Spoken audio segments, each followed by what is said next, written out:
Talk about it all here on the Jordy Culotta Show. Make sure and hit that like button, share button, comment button. You know, one thing about Jaden that I've tried to talk to him about is tightening his chin strap. Because he doesn't tighten it, so every time he gets hit, it looks like his helmet's all messed up. And it's like, oh, God, he just got rocked. For the win! Caught! It's good! LSU does it! After fucking Saturday night in Tiger Stadium, boys. Are you kidding me? Well, LSU fan came stuck his spike in my booty. That motherfucker hard! Fan brought his 2 grandkids by and literally was just 30 seconds, just wanted to say thank you for the team and the season and what you did and how much it means to everybody here is truly what makes LSU special. Yeah.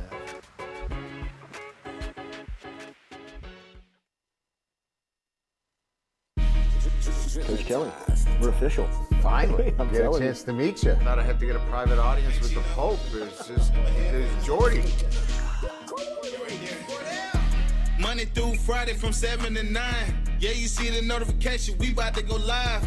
We got all your favorite guests. We got them in line. It's the Jordy Culotta Show. Come have a good time. Tearing up, answering the question. I thought, my God, if she gets offered this job, she's going to take it. It's just a crazy, fun time at LSU right now. Isn't this what everybody loves?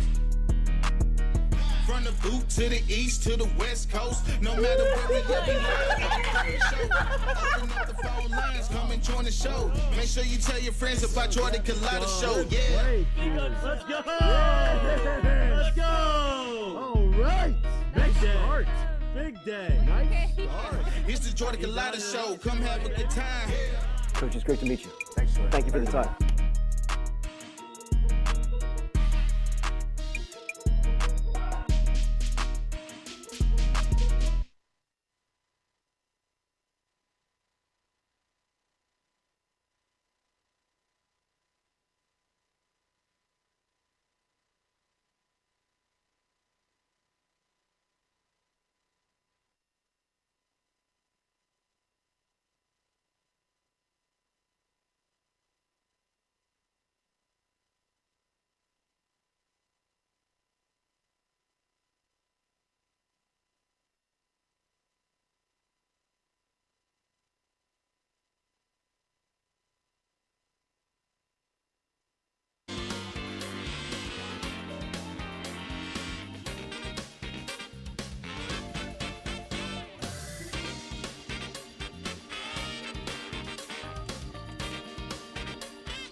All right, good morning and welcome in as we close out the week here on this Friday, this cold Friday. I tell you what, I don't know. I walked out the house this morning, was not expecting it in the least, and I was freezing cold. Except for the window open. Really?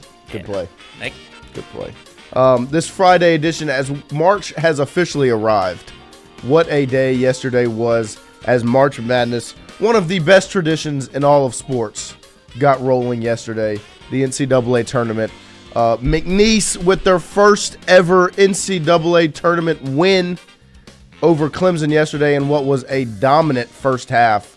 Clemson made it a little interesting in the second half, especially to close it out. 6 straight threes in the last 8 minutes of the game to make it only a 2-point win for the Pokes, but it was absolutely electric. Don't forget, we've got LSU baseball starting tonight. Texas, the Longhorns versus the Tigers in Austin begins tonight at 7 p.m. Tomorrow, March Madness begins for LSU as LSU women's basketball tips off against San Diego State at 9:15. LSU football spring practice tomorrow as well for the media availability. But, I mean, all there is to really talk about is March Madness. I mean, it was... Whoa. Bury the lead much. And one deuce. Setting you up. One number 4. Setting One maybe you up. number 18. 7 years Maybe number 7. Maybe 7. If he comes back to LSU. John Emery is back. Unbelievable. I saw the post yesterday. The announcement that John Emery will return to college football. I had to set Lloyd up because you know how Lloyd's been about this John Emery conversation for the last, 7 years? The got a vice grip on lone me. remaining player from the 2019 national championship team, the greatest team of all time, the only player left in college football from that squad is one John Emery. Can you get tenure in college football? Do what? Can you get tenure in college football? You need to ask the Oklahoma State quarterback That's or true. the Miami tight end. They'll let you know. The Cavender twins. Yeah, right. We're not putting him in that category. He's a 5-star running back, number 1 running back in the country. Yeah, Talent well, just it's drips been- off of him. It's been a a lot of different things have come into this. He ain't come here to 7 play years. school. I mean, if you just look back to last season and the performance he put in against USC, or he was the best player on the football field. That was the highlight of the year until the Ole Miss game. It was. When you had Emery just trucking people, then you had a quick screen to Aaron Anderson, and the offense was cooking. You're like, yes, yeah, this is what I wanted to see. This is what it's supposed to look like. Yeah, and then it was over at practice. These running backs that we talked all off season about for LSU, and Josh Williams and Caleb Jackson, Caden Durham, I don't think saw any action in that game. They couldn't get anything going. And then all of a sudden they put 22 back there. No trusty. Who's this guy? It's John Emery, coach, and he just put on a show in that first game. But John Emery has announced that he will return to college football. Now, he has not made it known if it will be with the Tigers, with LSU, or not. He's still early in the process, is what was said. That means the actual team he chooses to play for is still up in air. It could be with LSU, but it could also involve him entering the transfer portal and looking for a new home, which is what he did last offseason. He entered the portal. He went on a visit to UCLA. He went to see a couple of schools and decided ultimately that he was going to come back to Baton Rouge. The former Destrehan standout, he announced, one last ride at John E4_ is returning to college football for his final season. Can't wait to see him leave it all on the field. Let's get it. So, John Emery will be back. Will it be with LSU? We don't know. Stay home, brother. But, I mean, LSU would take him back 100%. I mean, you saw how nice of a piece he was in that first game. I would love to see him get to perform for the purple and gold for a full season. Obviously the surge of Caden Durham, now Harlan Berry and JT Lindsey into the room. There's not going to be as much playing time you would think, but I didn't really expect playing time for him last season, and in game 1, he got the majority of the touches. So that is the lead. I wanted to bury it to see if I could get Lloyd fired up a little bit. Oh, yeah. Because you know how Lloyd feels about his John Emery Jr. I do wonder if he sees a potential spot, if LSU sees a need for him, because obviously they have, like you said, added 2 running backs from the signing class. You have Caleb Jackson coming back, Caden Durham obviously feels solidified as your running back 1. Trey Holly's situation still up in the air. You'll have a decision on that. You got Christian's number 30. Oh, he yeah. loves. Malachi Lane. There you go. Telling you. Got to make room for 18. Watch out. But I do wonder if he's legitimately like going to field offers from. There's going to be teams that either after the spring window, after fall, like somebody's going to either inevitably get hurt or they're going to feel like they need to fill a need. I wonder what the market is for a John Emery, considering obviously injury history. And I mean, would you say there's tread on the tires? Yes. I would too. There's some. Yeah. Like, there's not a lot, obviously, because he's been in college football for 7 years. But I would say he's still got some. I mean, you saw it in week 1. I wouldn't have expected him to have that much in him week 1 last season as he did. And obviously, he's recovering from another torn ACL, which is, An old hat for him. Yeah, I mean, he's done it before. But, I mean, that is a concerning injury. And the fact that it was a year after tearing it, well, not even a year after tearing his ACL the season before. So, I mean, I don't know what the market is going to look like. I wouldn't imagine there are going to be many Power 4 schools that are going to be reaching out and trying to find out, if they can get him on the roster. I think LSU is probably the best school that he would have the opportunity to play at football-wise. But I definitely think there are going to be some programs that would love to have a seasoned, veteran, talented running back that is a national champion. But to me, I can't see him in any uniform other than the purple and gold. I mean, this is 7 years we've watched him play in this uniform. I think back to, 2019, he has the catch against, Georgia Southern in the first week, where you just get like a shot of the drug that is John Emery. Like, just unbelievable. And then you go into the next season, 2020, and he has the game against, Vanderbilt that he balled out against, Alabama he balled out against. 2021, we get the announcements before UCLA that he's not going to be playing, and it takes everybody off guard. In 2022, he has the play against Auburn, where he gets the big touchdown to give LSU the lead. And then Alabama, he has the game-opening touchdown in that game, the overtime victory. And then obviously 2023, he has a couple of big plays, but he tears his ACL against Florida. And then 2024, obviously, the big-time performance against USC, and then tears his ACL in practice. So those 2 seasons came to an abrupt end. But you've seen it every season, a little mix of the talent and that he has, and it just hasn't really come together health-wise, school-wise. Like, there's been so many different things that have kind of gotten in the way of his career at LSU. But the talent, to me, is undeniable, because there are times when he gets on the football field, he makes plays that you didn't really see anybody making. Like the touchdown against Auburn, that's a huge one, where, he just brushes a defender off, gets into the end zone to give LSU the lead. USC, I didn't think he had that in him, and then he comes out and he just, you could tell there was, some leftover, some dust. He wasn't really fully back and ready to go in that USC game, but he still had enough tread on the tire. It's a testament to the man he is. Like, he didn't have the breakaway spin the line. Don't know how he didn't step out. 100% thought he did, because I was sitting in the opposite end zone, like right behind the opposite end zone. So I'm sitting there watching. I thought he stepped out 100%. Nope.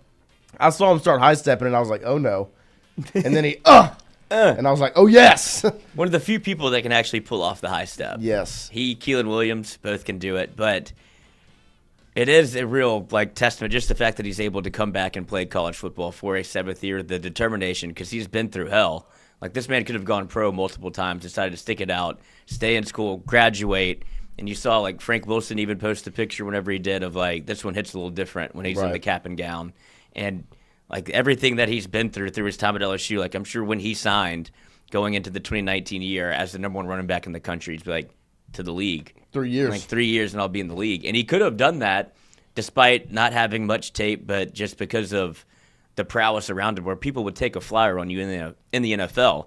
But he sticks around, does the college thing, like actually graduates, and then the UCLA suspension was bizarre, and that just kind of set the entire tenor for that year, honestly. Right.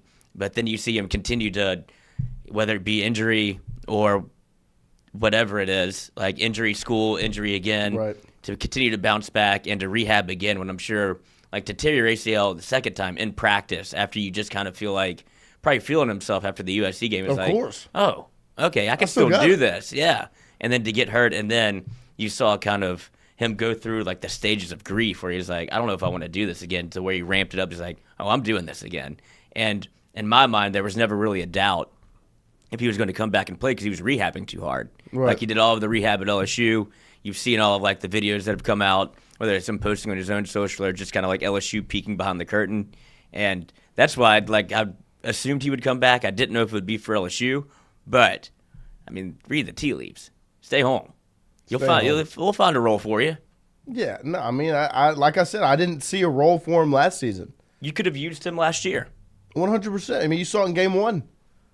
Like I didn't think, like, I don't see that changing as the season went on.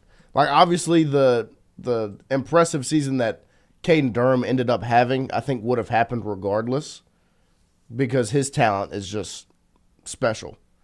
But I think that the use of John Emery would have continued through last season. It wouldn't have stopped after week 1. No. It wasn't just like a get us through this USC game type deal. So he's still got some go. And obviously the talent is there. So I would love to see him. I couldn't see him in another uniform. No. It would look so odd. The only time I have is Dexter Hand in that one picture at UCLA where we're like, hold on. And it didn't look right. Look good, but it didn't look right. Of course. Christian, what grade were you in 2019? 9th grade. Now you're going to college with John Emery. Oh, I've been going to college for 2 years with him. Yeah. That's unbelievable. I remember when he committed, I was in 8th grade English class on my little iPhone 7, and I was like #1 running back in the country. I remember him being like awesome. sitting outside with Coach O. I think it was after the Georgia game, and they was like giving him the full. Oh yeah. Like, where else would you go? Like, look at this place. Well, because at that point he wasn't like LSU wasn't the first in the race, you know, and then he's there for that Georgia game, which was an all-time game. Yeah, that was the day game. Burrow, 2018. Clyde. Yeah, where like the Burrow with the quarterback dropped the middle. It's like, oh, he got a little wiggle. Yeah, he's got some wheels to him. Yeah, the offense kind of started to come together a little bit. And you kind of embarrassed Georgia at home, 230 kick, and they Georgia probably was number 2 in the country. Yeah, they probably think they packed out the stadium for that. They did. Too. They probably Devin hate White, those 230 games. In Devin stadium. White all-time speech before the game. Mm-hmm. Got knocked off our high horse. I ain't going back out like that.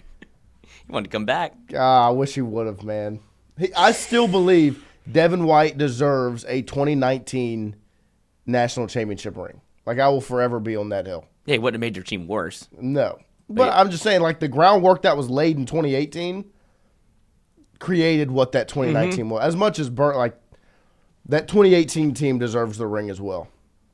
And Devin White is the leader in the clubhouse for it because he was. Devin White in 2018 was something that it's unfortunate it gets kind of lost in history because he was a man amongst boys. Like pretty much 2017 and 2018. But there's some moments with Devin White he was the best player on your team. The best player in the country. Yeah. Like the Texas A&M 7 overtime game. I remember when LSU needed a play. They're on defense, and Devin White goes, strips the ball out, forces, like, you need a play? Call 40. And it was just,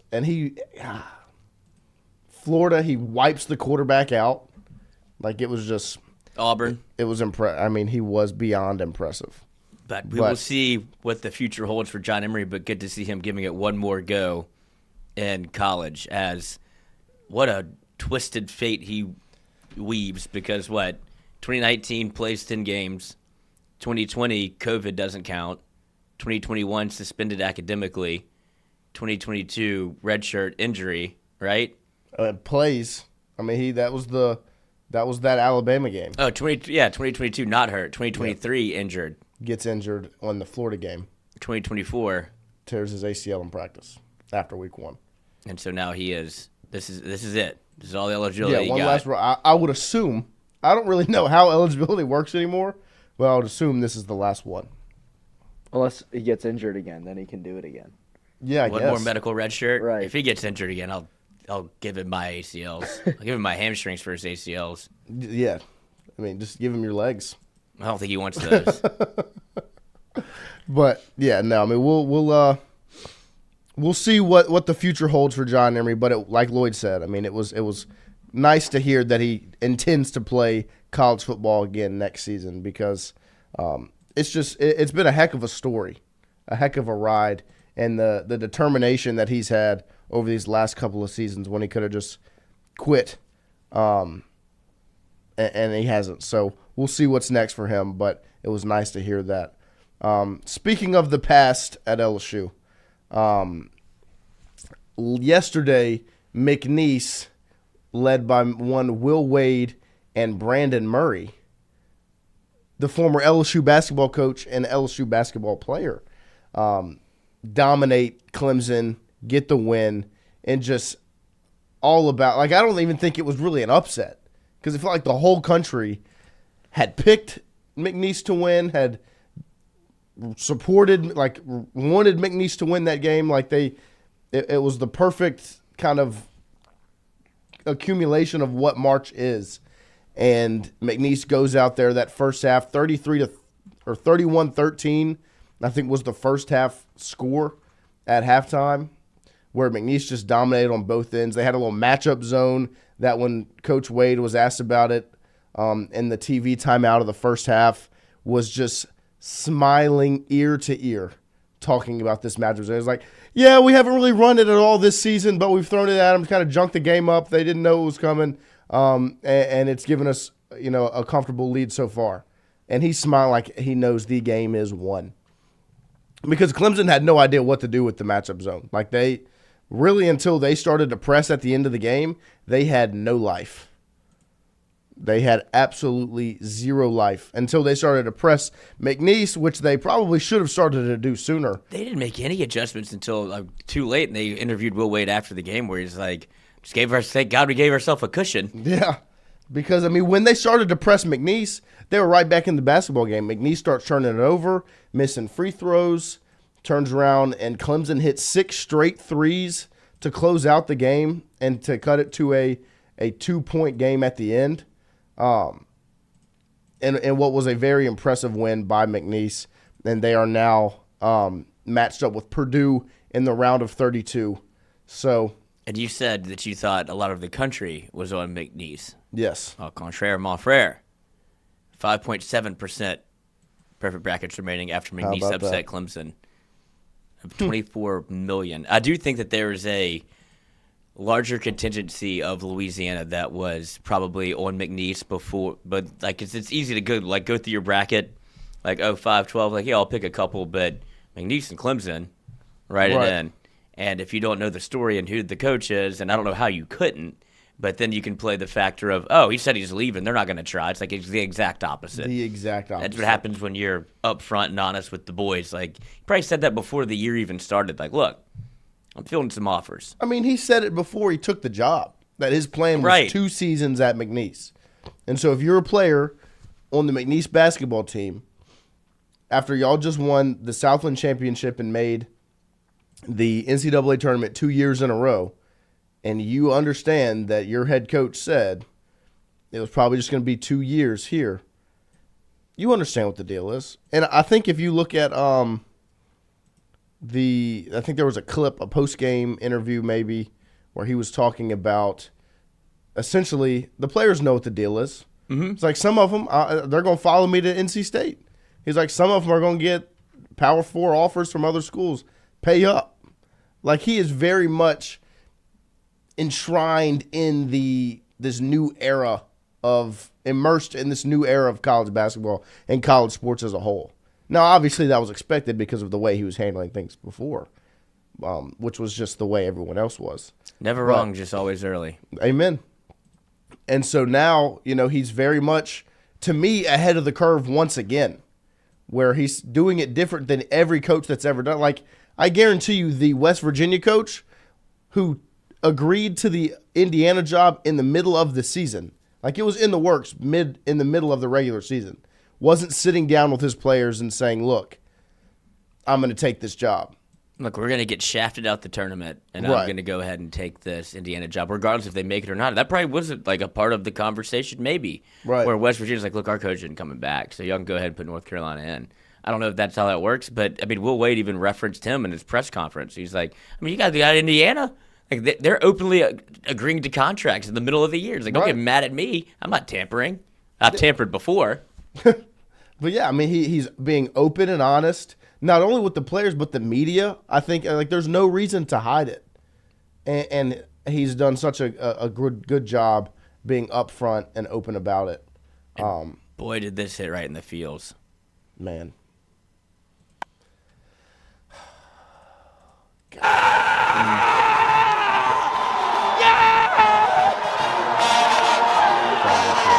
Expected to hear neck.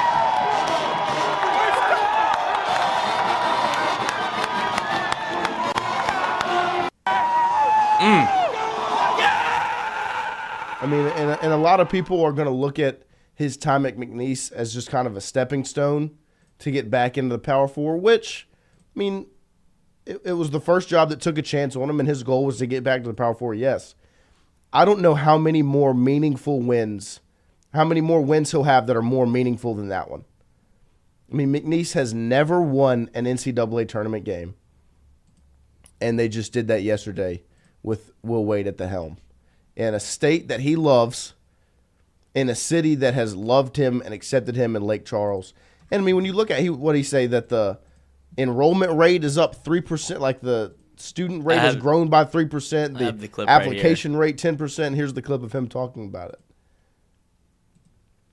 Wait, one more second. Yeah, I mean, he loves that university. As much as he is leaving to go take this NC State job, he's leaving McNeese in a better place than he found it, and he loves that school. Can you express, coming to McNeese when you took this job? I know you wanted to create a moment like this, but the gratitude that you have thinking about that to today. Never in my wildest dreams did I think this would happen. And these people have been just incredible. And, I mean, just to be able to deliver this for them is, I can't even describe it. Just to be able to deliver for these folks. I mean, the university, our enrollment's down 4,000 students. And to be able to do this, it's going to change lives in our area. And before in my career, I didn't care about that stuff. But, I can't even describe it. But it's just incredible.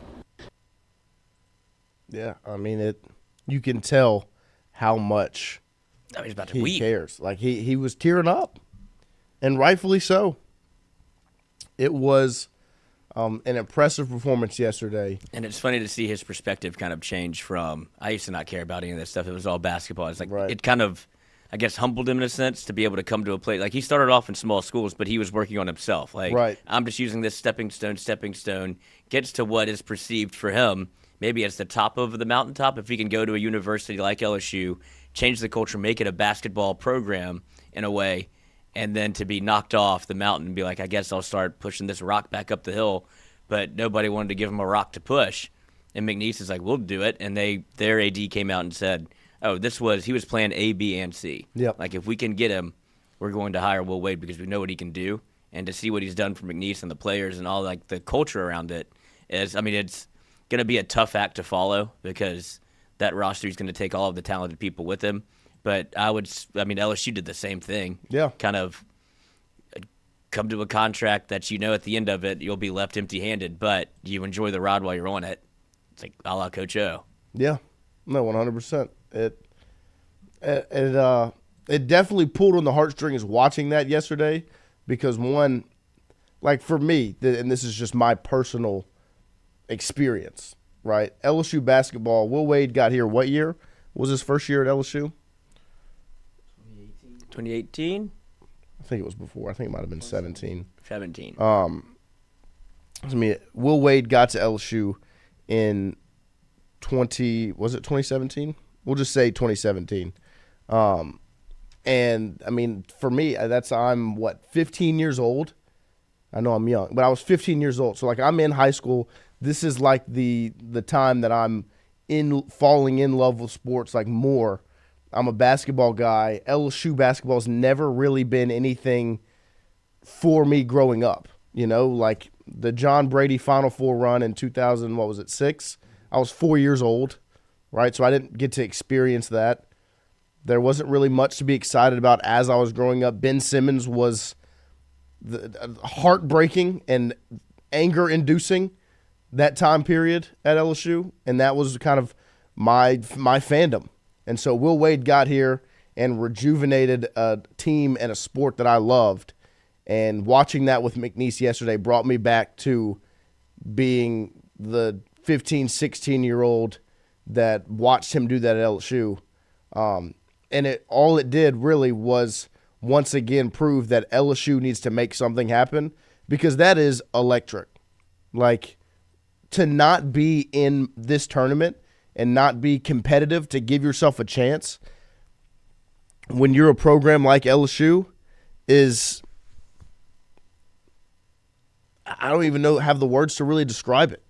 Like, the fact that LSU is sitting at home once again, the third year in a row in this dance, and LSU's former head coach is in the tournament for the second year in a row and just won a game and is going to be taking a Power 4 job next season and will probably be back in the tournament pretty soon. LSU's got to figure it out. Like, this is the time to put up or shut up. They're putting the money out. They're getting the NIL support. They're giving McMahon the resources to make it happen. You've got to go do it. You know? And yesterday just really almost put more pressure on it to happen, because the entire LSU basketball fan base was watching that basketball game. And Brian Burgess says, the bromance with Wade is strange to me. Why? This was a program that was. PB has seen a lot of coaches come and go at LSU basketball. 100%. So but he's got different stories to tell. He probably saw Dale Brown. He probably saw like the John Brady experience, whether it was like 2006 is what we remember, but there was other runs that LSU basketball went on. 2000. Yeah, and so he probably holds those dear to his heart. But this is the only one we got. Right. This is what it was. I mean, Trent Johnson is what I was born into at LSU. Like, when I was first sentient to remember things, it was Trent Johnson's basketball teams at LSU. I mean, they were pulling tuba players out of the crowd. It's like drowning during a water birth. You know, like, it was awful. And then Johnny Jones comes in, and there are some decent teams. They made, Jarrell Martin and Jordan Mickey and Johnny O'Brien, Andre Stringer, Tim Quartermain, Anthony Hickey. I mean, there were some fun times. Antonio Blakeney, Brandon Sampson. There were some fun times, but it wasn't consistent. It was, we're gonna suck really bad this year. Maybe we'll make a tournament. We'll make the tournament. We'll lose in the first round, whatever. Will Wade gets here, and I'm watching Tremont Waters, Nas Reed, Javonte Smart, Emmett Williams, like Marlon Taylor. Go down the list of just that Sweet 16 run. As much as he was on the sideline, that was the most fun I had watching LSU basketball. As they take down Yale, Tremont Waters with a game-winning layup to beat Maryland, and then that kind of all comes crashing down just a few years later, and here we are with Matt McMahon. Is he the answer? Right now it looks like he wasn't, but you have to exhaust all options before you just cut ties with him. And they're exhausting really the last option. Like, they're putting all the cards into the middle of the table and saying, here we go. Because you have to figure it out. I think, where's my guy Tom Graining in the chat said, is inexcusable. That the third year in the row LSU is sitting here watching the tournament again. Absolutely inexcusable. And if we're having this same conversation on March 21st of 2026, there's a problem. Like, and it needs to be handled. And this offseason is the biggest one to me of Matt McMahon's career. you know, and other people may disagree, but right now it's go get these guys and make it happen, or LSU's going to have a decision to make next season, which a lot of the fan base probably wanted them to make this season, but you have to exhaust the options.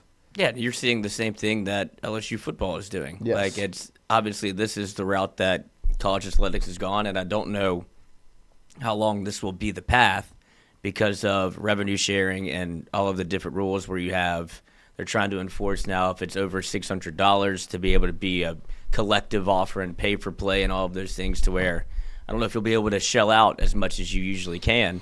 And for LSU basketball, I think this is your last gas to be able to put together a roster with as much resources as you have, because they did the same thing for LSU football. They put all of their chips on the table and said, here's the money that we have. We got more, and then they have even more that they added for LSU basketball. So now it is a bit on McMahon to make this thing a sellable product, aside from just money.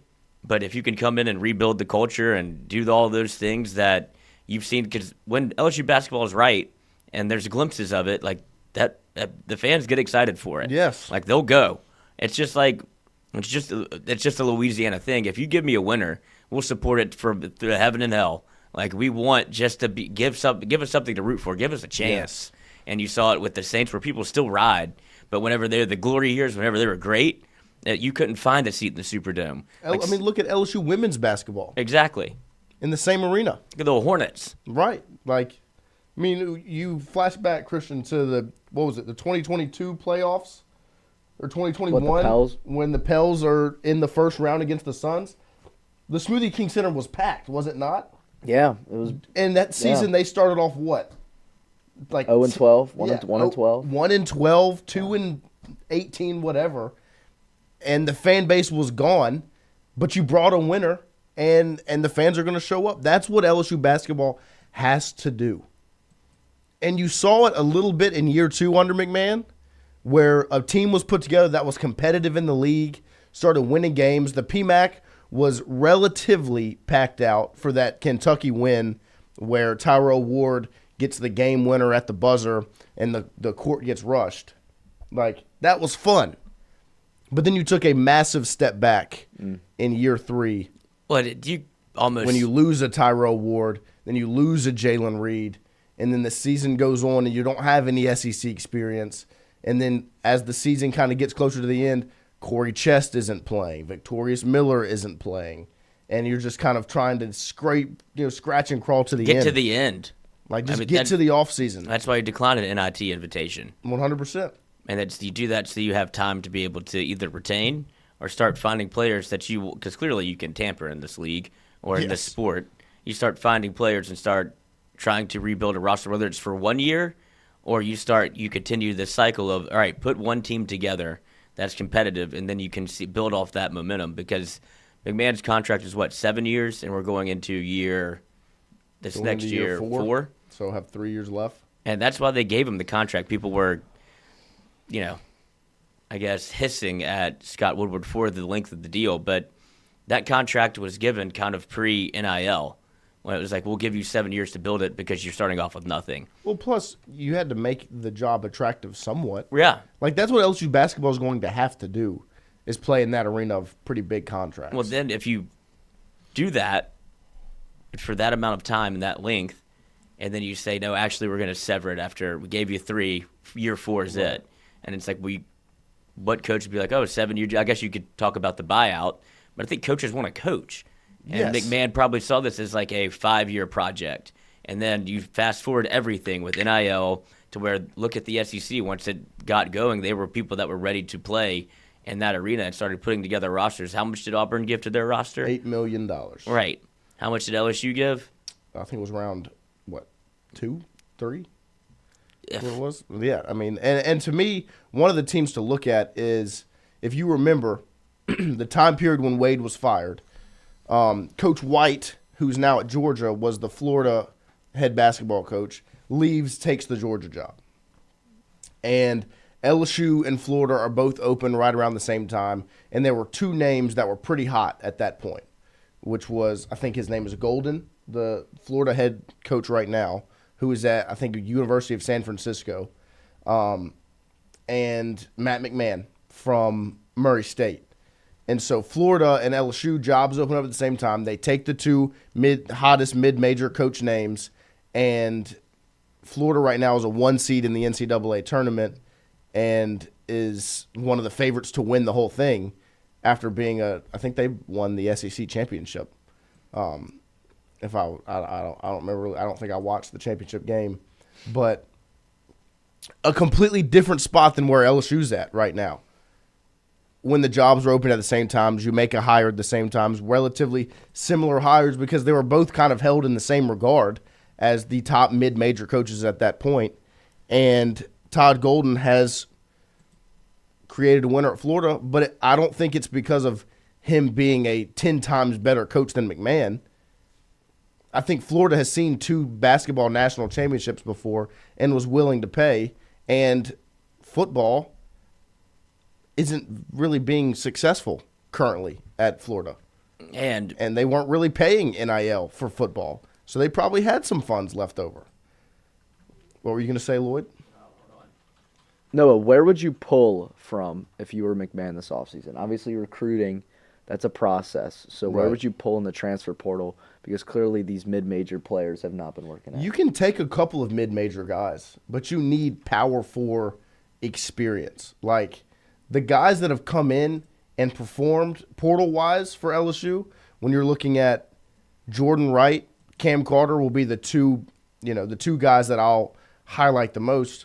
Vanderbilt, Kansas State, SEC, Big 12. Like that's Power 4 guys, but you're just pulling one, and you need more than just that. You need SEC experience desperately, which is why you want to retain some guys and hopefully go out in the portal and get some SEC guys. But that to me is what you need, is you need higher level talent than a UT Martin. Like, yeah, you can go get Jordan Sears. He's a skilled basketball player. But you need some Power 4 talent if you're going to want to be competitive in the SEC, because that's what these other schools are doing. You can get a handful of mid-major guys. Yeah, that's fine. It also hasn't helped that McMahon has walked into probably the toughest SEC's ever been. Yes, I mean, there are a lot of things working against Matt McMahon. But now where LSU is at the point where they're going to give him the tools, so to speak, to be competitive in this tough SEC, to catch up with everybody else. $6-7 million in NIL. That's not an official report. That's just me thinking out loud. That's the number. Like, that's around about what you need to be competitive.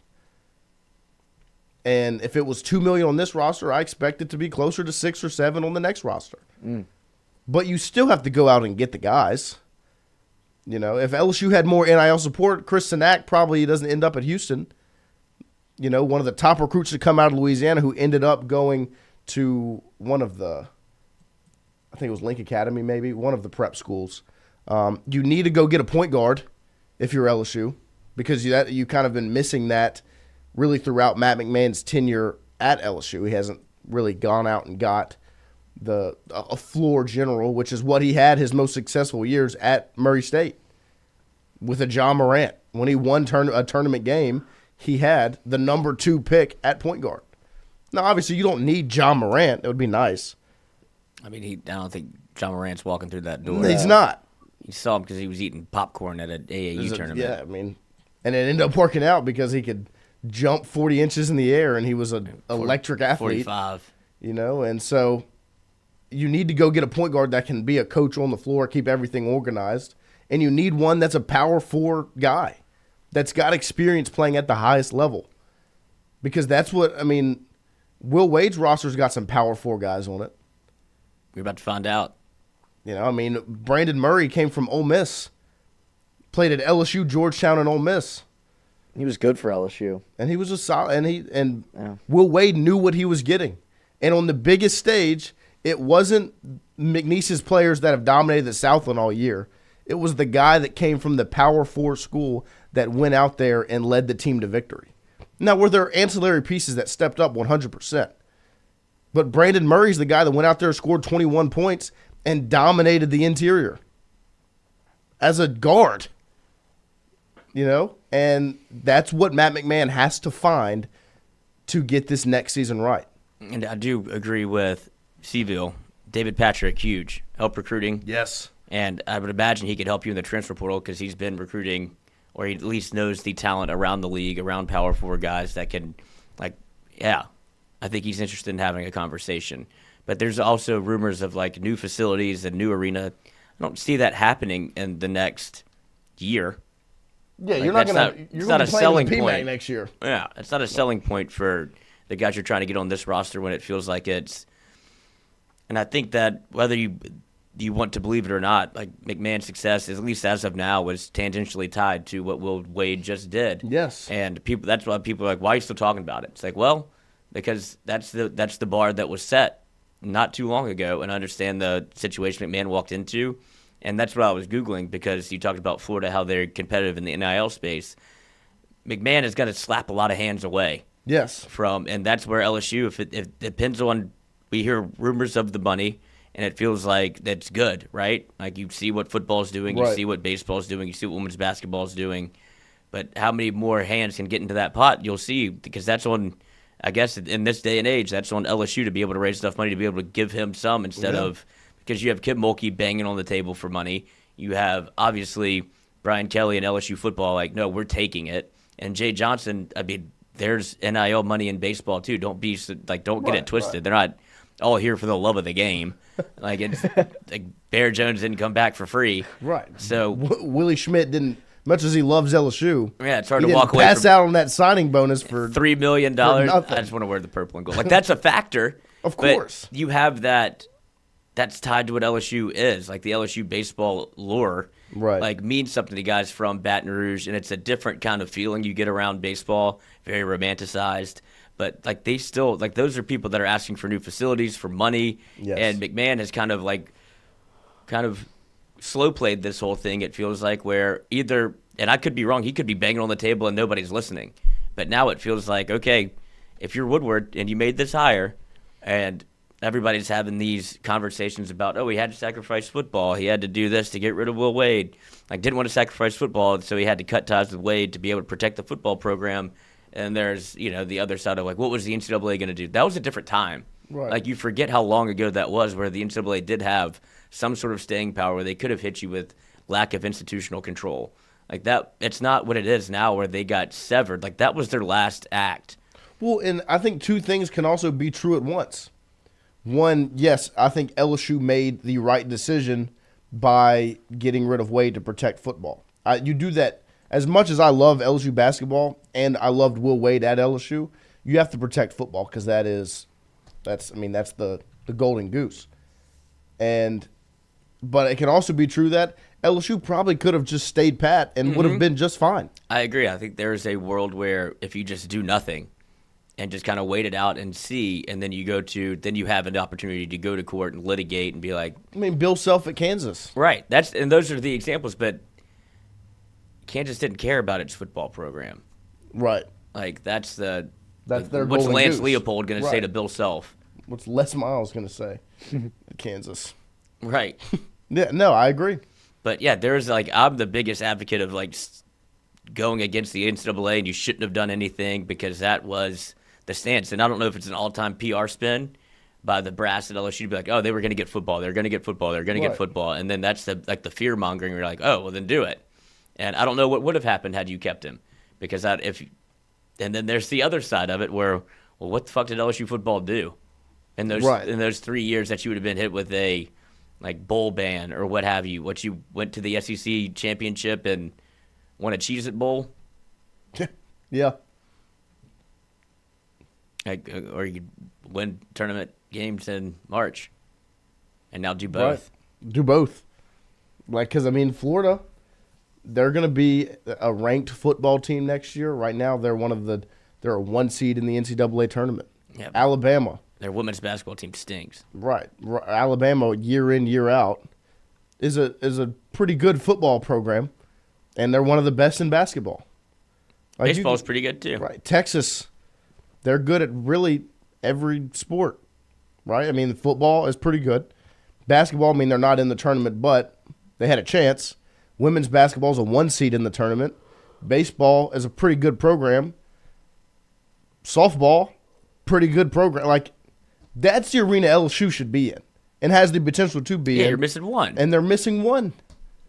But that's what, and before this NIL thing where LSU has apparently raised all this money, that was my argument was how many sports can you be competitive in whenever you have a limited amount of funds? If LSU has the money that they're saying that they have, you'll find out next year if you can be a competitor in basketball. And I don't know, is it fair to give McMahon only 1 year with this newfangled roster? I don't know, but that's the reality. That's the reality of it. And, but like I said, that should. Why is that not the reality for Brian Kelly? No, I agree. Because he's not. I don't think it. I think it is a warm room. The seat isn't hot, but I think it'll get hotter if he doesn't go to a 100%. It's a college football playoff or bust. For McMahon, it's make the tournament or bust. I think they're in similar situations. I just think the money and the contract make it, and really the staff that football has. I mean, because you got to think about it. If Brian Kelly gets fired, it's a $100 million deal. It's millions on millions on millions, and you're losing this staff that you love, like from Brad Davis to Blake Baker to Kevin Peoples to Corey Rain. Like, you love this staff. Cortez Hankton, like Frank Wilson. I mean, that kind of buys him some more time as well. Well, I think that's his protection. 100%. And that was. But for LSU basketball, smart. Do I think it's fair that it's, hey, we're going to give you the money, you have to make it happen this season? Probably not. But it seems like that's just kind of the reality right now. Because LSU fans are sitting at home watching their former head coach win a tournament game with McNeese, a mid-major program that's 2 hours away from campus. Well, it's just so easy to see why. Right. Like it's not like, oh. Well, and to feel the feelings again, watching it. Like, remembering we were right there. Like, we had that. Oh, this is definitely a jump off the ledge show take where it's like we didn't care about LSU basketball. We didn't even talk about the tournament yesterday.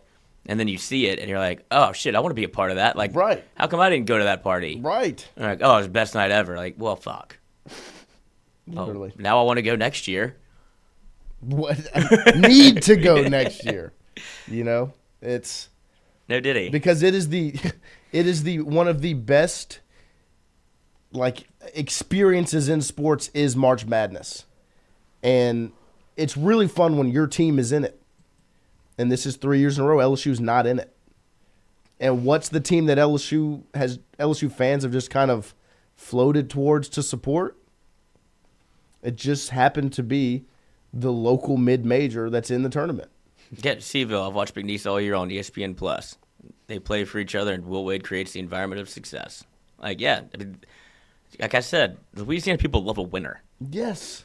Why do you think a winner? The Saints stink, and then everybody gravitates towards the Bengals. Like, no, those are our guys. Yeah. Like that counts. That counts for us. That's LSU. It's got to be good.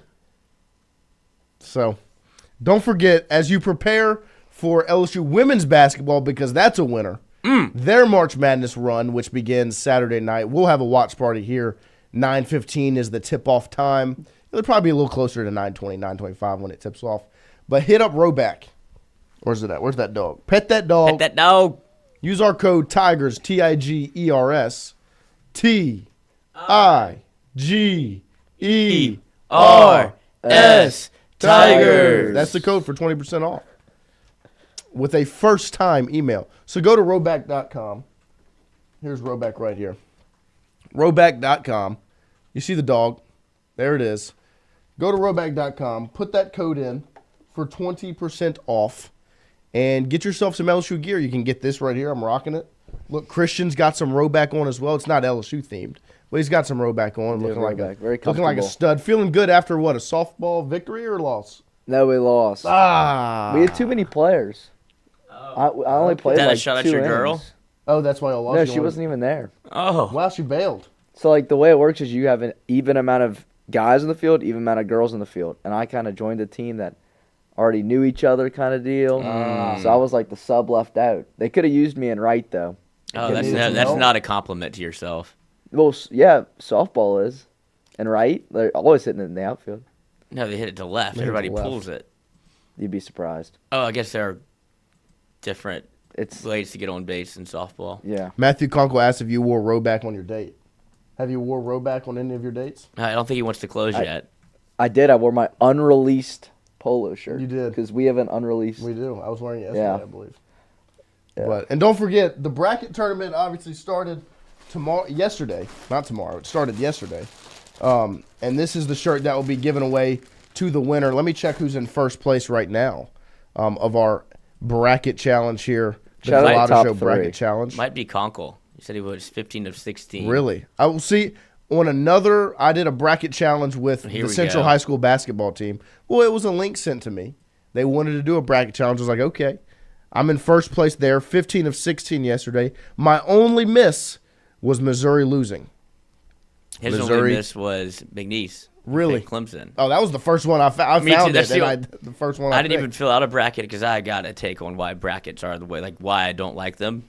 Because I'm a gambler at heart. And for these people that do unlimited brackets and you talk about, oh, I picked that upset in this bracket, but not in this one. And I entered this one and this one over here. It's like, I don't give a fuck. You have one bracket and tell me about that one and I'll listen. But don't tell me about your 5 other brackets that like, oh, I picked that. It's like, either put your fucking money on the line or don't talk about it. Like I did one bet yesterday. It was McNeese money line. Yes, that's all I care about. Yeah, I was right I picked it. And that was my pick. That's how I go through the bracket. I'm not picking all whatever 68 matchups there are and talking about it around coffee. I don't care. It's like people talking about their fantasy football team. I don't care about your 15 leagues you're in. I could give a fuck. But if you're in one league, maybe we'll talk about it. But if you gamble on it, I'll talk about it with you all day. There you go. And we've got the one Culotta Show bracket challenger right now. Matty Ice picks 13. I'm assuming that's Mr. Conkle.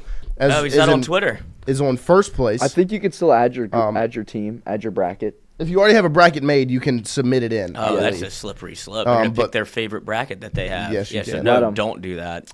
Matty Ice. Let him. It's early. Picks 13 is first place. March Madness equals Fredette time. Second place. Is that Glimmer, my friend? I would hope so. And then ESPN 3424287's picks is in third place. So those are the guys. That's a man after my own heart. I'm not making a username. Oh, we've got one Vashal 2838's picks in here as well. So that's the bracket challenge currently. That's who's in first place. The winner will get this Roback polo. If you zoom in here, Lloyd, we've got Sailor Mike, which, as you know, is my favorite logo that LSU has, as well as the state itself here. Look at that. Fire. And if you don't win the bracket challenge, you can still get this polo for 20% off with code Tigers. We are approaching hour number 2 here. We're going to take a quick break, get these commercials run, and we'll be right back with more Jordy Culotta Show after this. Joe Schwartz, 8:30. Joe Schwartz, 8:30 to talk about women's basketball. Is Miss Shaw the guy who would call in?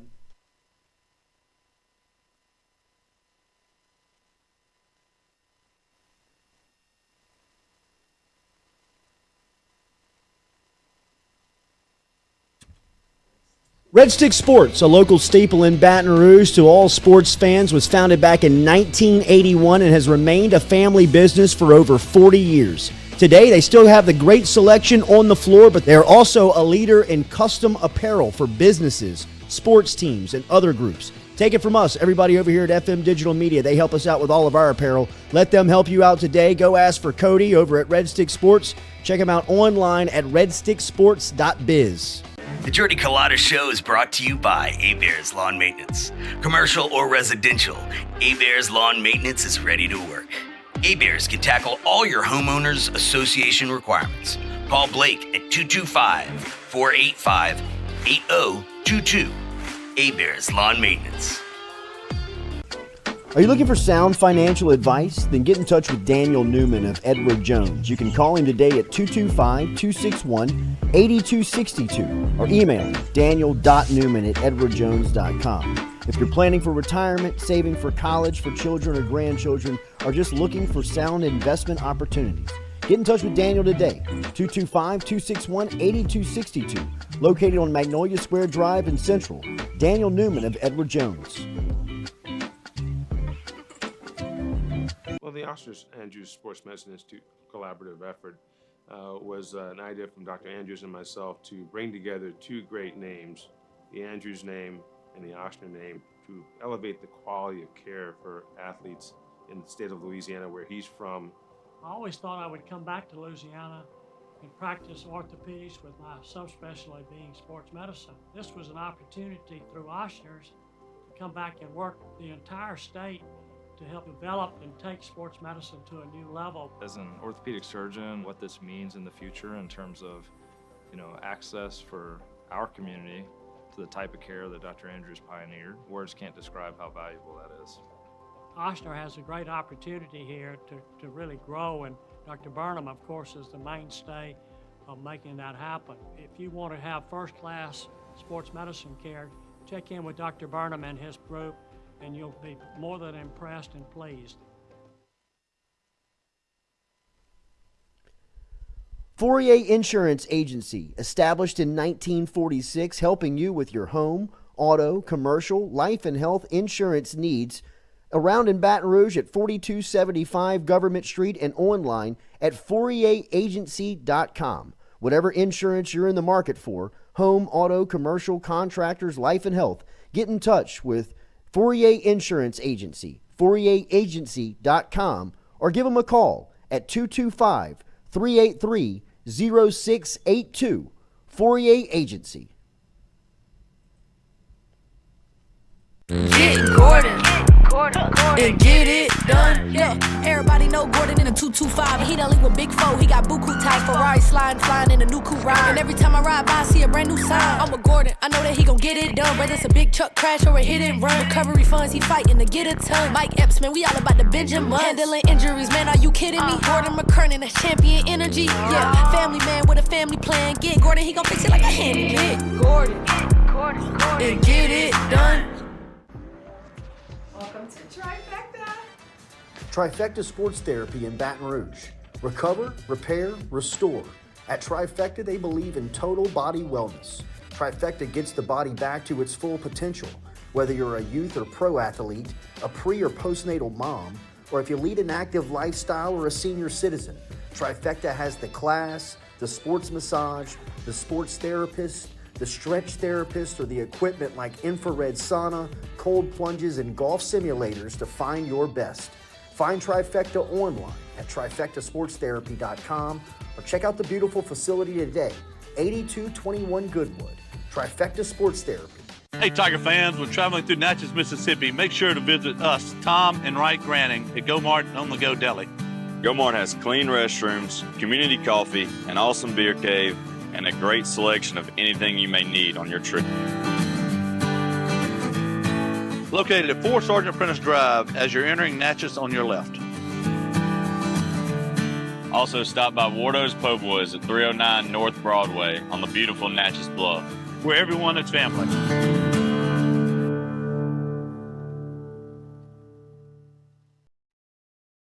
Got chores that need some extra muscle, but a large piece of equipment is overkill?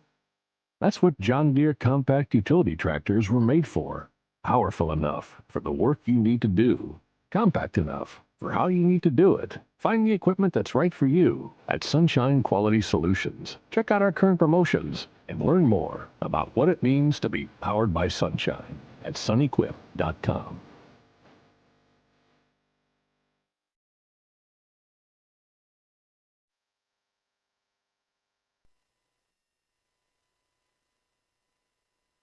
Pressure never phase me cause I'm bigger than pressure. I'm on my grind, bullshit, can't fit in my schedule. I'ma do what's best for me, you can keep all your lectures. Spend the summer stacking bread, might be gone to November. Pulling up like Trey Young just to freeze up December. I got niggas on the blood like traditional sinners. OGs love me so I hang with traditional winners. I took a break for a minute, I had to go charge up.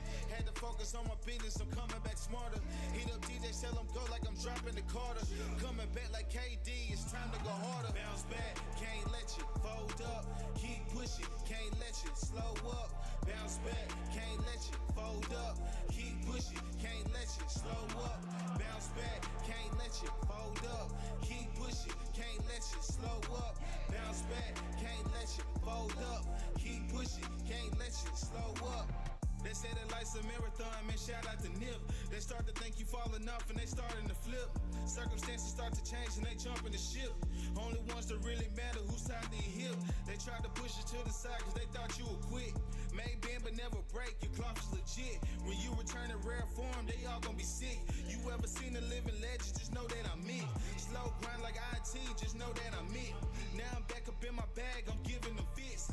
Bounce the bat like John Morant, you know that I'm lit. Making plays like Jack Bash, I'm never gonna sit. Had to be patient, so I waited for the situation. Now that I'm focused, I'ma take it with no hesitation. The hard times that I hated gave me inspiration. Look in the eyes from my kids gave me motivation. Bounce back, can't let you fold up. Keep pushing, can't let you slow up. Bounce back, can't let you fold up. Keep pushing, can't let you slow up. Bounce back, can't let you fold up. Keep pushing, can't let you slow up. Bounce back, can't let you fold up. Keep pushing, can't let you slow up.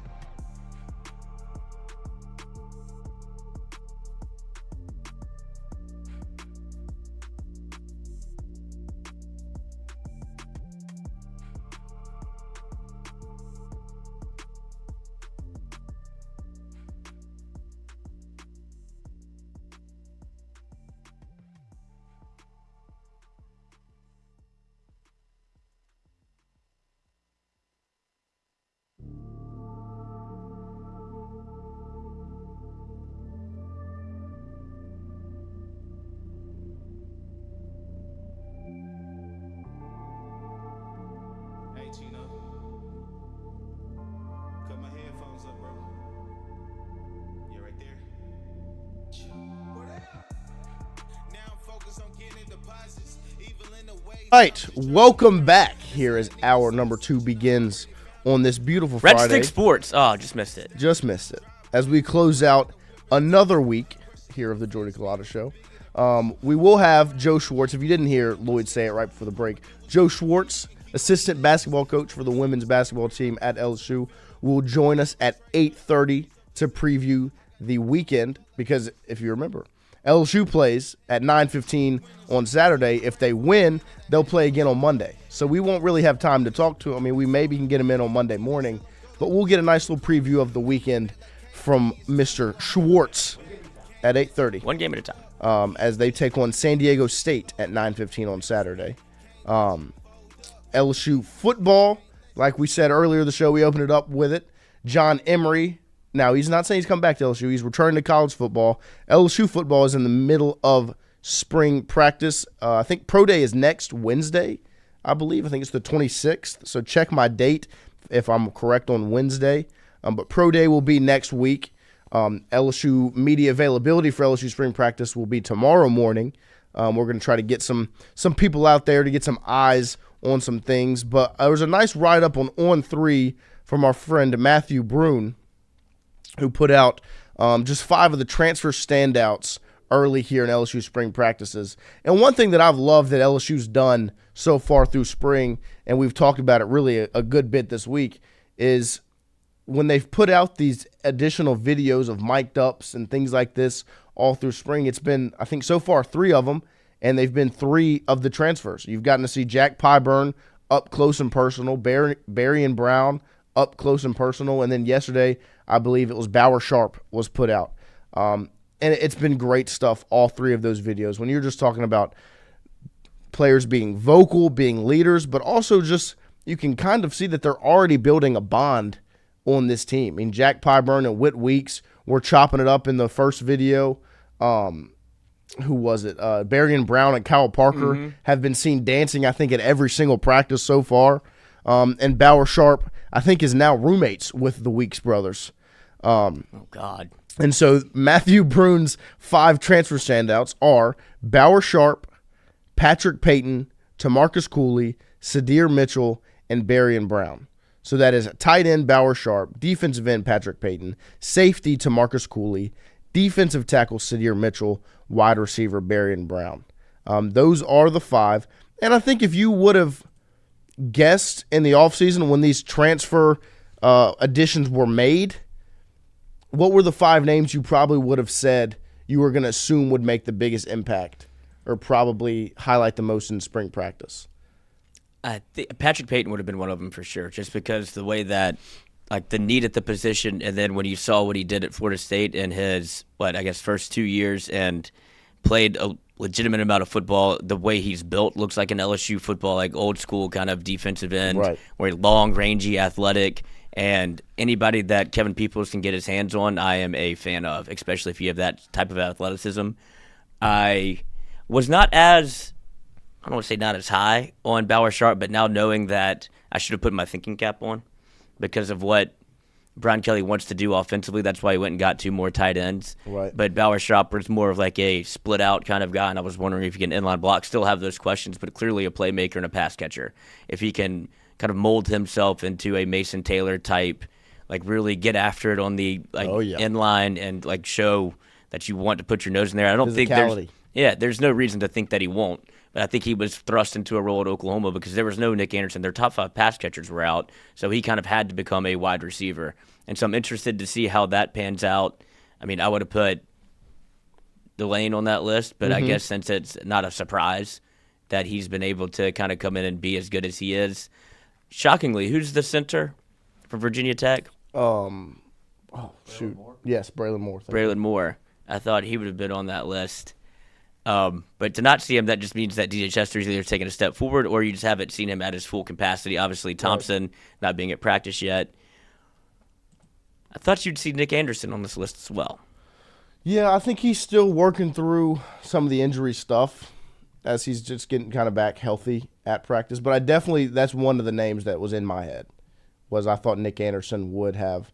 And I think there probably will be a different list in fall camp. Yeah. I think it'll look a little bit different. But I would have had Sadir Mitchell in the mix because I think that's a position that you're going to need somebody to step up. Obviously, you want to see the development of Dominic McKinley and Ahmad Bro continue. Jacoby and Guillory's a guy you're going to get back who is a dominant presence on the interior. But Sadir Mitchell, for all intents and purposes, was your big get at defensive tackle, like over the past 2 years. Because you haven't been able to, you didn't really go out in the portal and to get an interior defensive lineman. Last year you got JVR Suggs and Gio Paez, who, turned out to be a huge get, was Gio Paez. But you've got 2 guys that are going to be sophomores next year that you want to see develop, but you wanted to go get a guy that was a big interior presence. That's who Sadir Mitchell is. And here's the report from Brune on Mitchell. He says, Mitchell has looked significantly more spry in these spring practices than he ever did on tape at Texas. He was my lowest ranked transfer portal signing in the class, and now that Bo Davis is gone, I was curious to see how he looked. At 6'6", 355 pounds, sheesh. The size speaks for itself. He's going to eat up a ton of blocks and moves better than I thought. I'm not saying he's a lock to be a starter, but it makes me feel better that they have a true zero technique defensive tackle this year to take the pressure off of Jacoby and Guillory, Dominic McKinley, and Ahmad Bro. 6'6", 355. That is a monster of a man. And when you're talking about sheer size at defensive tackle, I mean, you put out a Sadir Mitchell next to a Dom McKinley. I mean, those are 2 mammoths at defensive tackle. And that was I think after the Bo Davis departure, it was kind of one of my question marks because it felt like he followed him to Texas. Obviously, can't follow him to the Saints quite yet. Right. And so I didn't know if he was going to be one of those guys after spring you saw get into the portal, but maybe Kyle has made a impact on him. But yeah. I still, if anything, it's a nice depth piece, right? Because you expect Jacoby and Guillory, even though he's continued to rehab the Achilles, you expect him to get a lot of run. Obviously, Dom McKinley.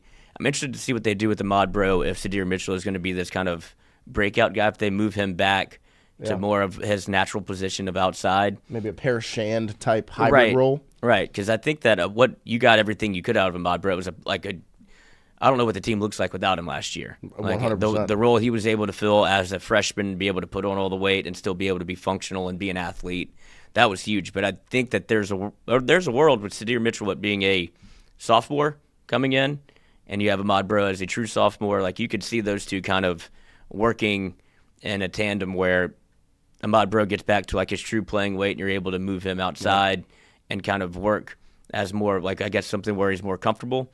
But it's a great addition because it was, like you said, after LSU had, I don't want to say swung and missed because you got all you could out of Gio Paez, but that was not the arena LSU fans expected them to approach. Like, it was all the big name guys that you wanted from like that road, Michigan State, TCU. Like, you wanted those guys that were the higher list, I guess. Simeon Barrow. Yeah, I don't even know what they did, Not to be much. honest. Right. So it was a good evaluation.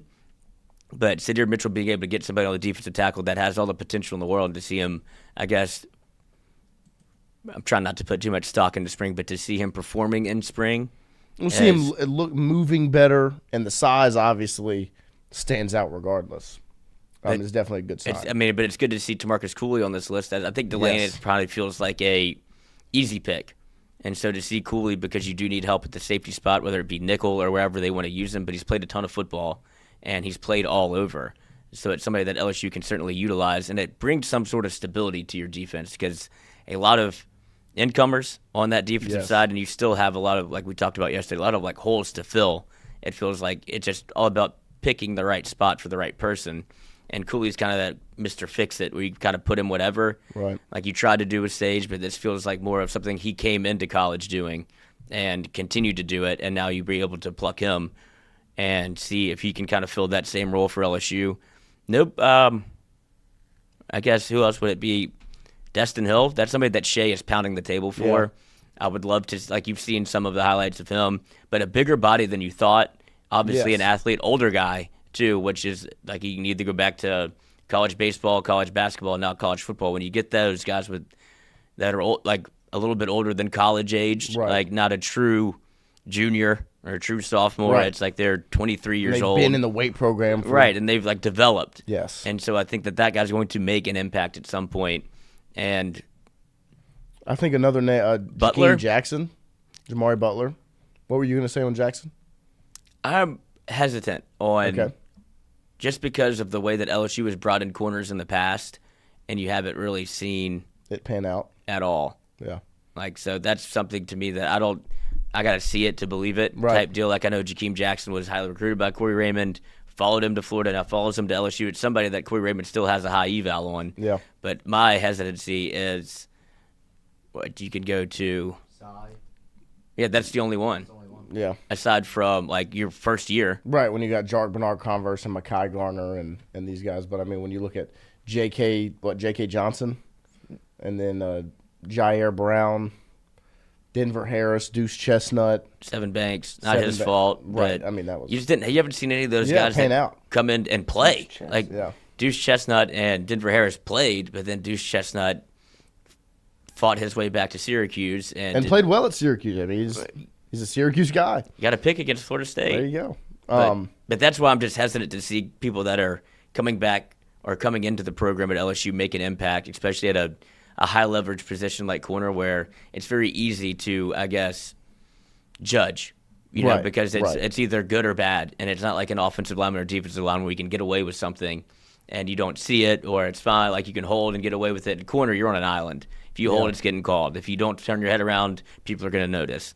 So that's the one position or the one player that I would love to see the upside of, but I'm just still hesitant because I've been burned in the past by guys that come in with a little bit of an injury, whatever it may be, and then you just don't ever see them again. Yeah. No, for sure. Before we get Mr. Schwartz in here, Coach Joe Schwartz for LSU, to talk LSU women's basketball as they prepare for the tournament, we need to touch on a little bit of LSU baseball, which is going to get started tonight. A huge SEC series begins tonight at 7 p.m. as the Tigers are in Austin to take on the number 8 ranked Longhorns. Obviously, you saw last night a premier SEC series get started as Alabama takes down Tennessee in what was an electric game, like a postseason atmosphere in that matchup where you saw the Alabama outfielder go up and snag a home run over the wall and just what was pure electricity. Yeah, that was in a shout out Hunter Hall. Yeah. I said anytime I'll root for anybody that plays Tennessee. Anytime Tennessee loses, it's a good day. And that was an elite atmosphere for Alabama, Tennessee. And you could see the crowd kind of waiting with bated breath on every pitch when the closer came in. There were some high leverage situations that Tennessee doesn't go away. Like they hit an absolute moon ball in the first inning. It was a 3-0 green light. That man, Daddy Hack, took everything he had and put it to the moon. But then you see them be able to get after Tennessee's Doyle, who's been like Mr. First Team All Everything, coming back to Tennessee now in a starter's role, and they were able to get after him again. I think they scored 3 or 4 in the first, and then Tennessee kind of buckled down and was able to make it a game. But that sets up for LSU as Alabama. That just makes the SEC in my mind all that much harder if you have Alabama, who's also only lost one game, being able to take one from Tennessee, albeit at home. But that also shows the home field advantage and what it can do. LSU going with Cade Anderson tonight against left-hander Jared Spencer, 2-0, 2.36 ERA. Cade Anderson, 4-0, 2.57 ERA. So, and I also looked at the injury reports courtesy of SECSports.com and one Jared Mitchell, who, he's a working stiff now for those boys. And we were wondering, this is the availability report that is a probable report until 1 hour before game day. And 1 hour before first pitch. So for Texas, I know that there's reports of pitchers being out, but the initial report posted on Thursday at 7:10. Easton Winfield, the only one questionable outfielder, number 9. Okay. So I know there's conjecture about some of their pitching being out, but as of now, if I were Gavin Guidry listed out, Devin Sheeran listed out for LSU. Yep. But if I were Texas, I would do the same thing and wait as long as I possibly could to see who you have to prepare for coming out the pen. Or they don't have a Sunday night starter listed, but it will be, let's get real. LSU, Texas at night, first real SEC. Like you saw what Missouri was game 2, 7-6. Right. Like this SEC baseball is real. And you're going to have people hanging on every pitch, as they should. A lot of comments, a lot of questions. But I do believe that the LSU lineup as constructed, you have to feel good about where you are because they've just been able to kind of, whether it's playing good or playing not so good, they're still able to string across 6-7 runs at a time. And when they're on, it's 11, 12 runs. Like that kind of offense plays. They're, I believe, lead the SEC in doubles, lead the SEC in average. Obviously, Tennessee is far and away the home run leader, but LSU has made a climb from whenever they were bottom of the barrel with 9 home runs tied with Kentucky. Now I think they have 26 or 28. So it's been the power surge is real.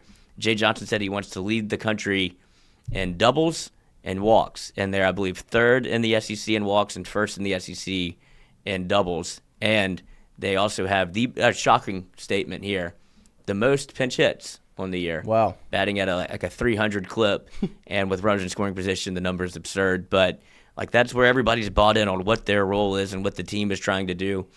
And left-handed pitcher.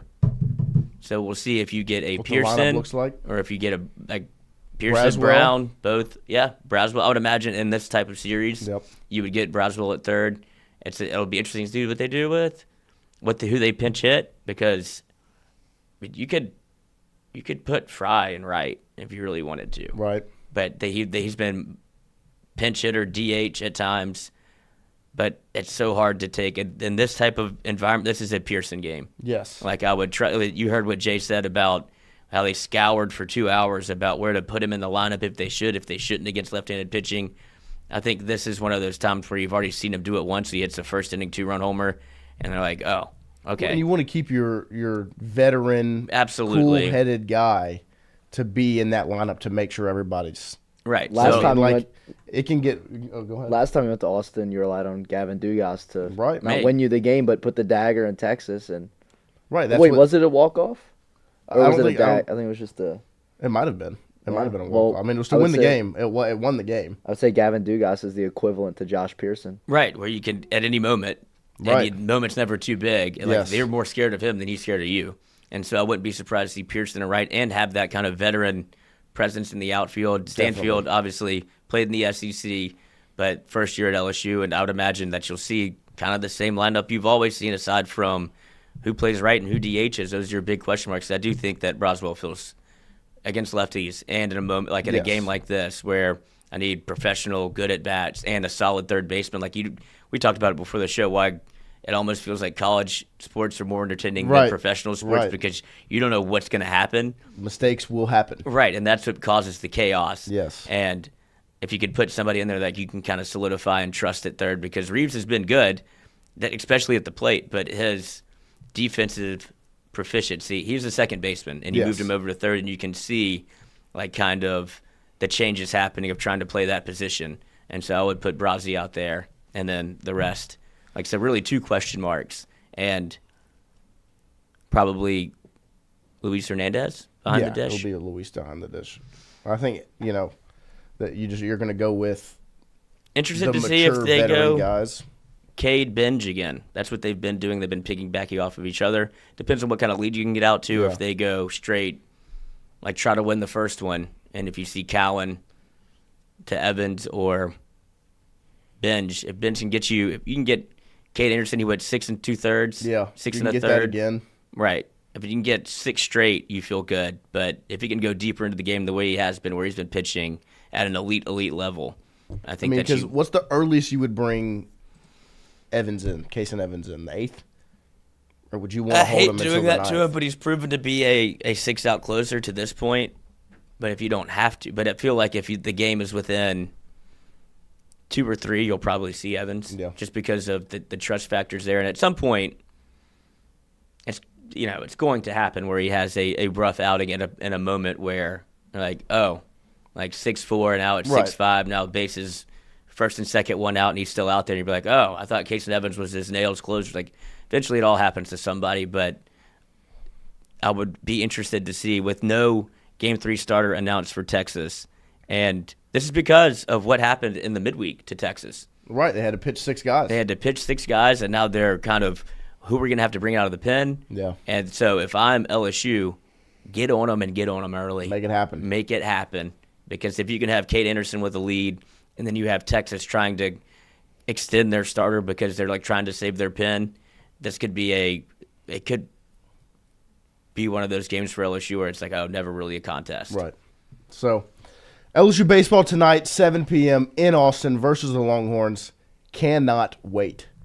Oh, yeah. Cannot wait. I'm going to be at a wedding. I have a wedding tonight. And this phone right here, glued, will be sitting SEC in the lap. Network. SEC Network right there. Church can be you as long may as kiss you the want. bride, whatever. Yeah. I don't care.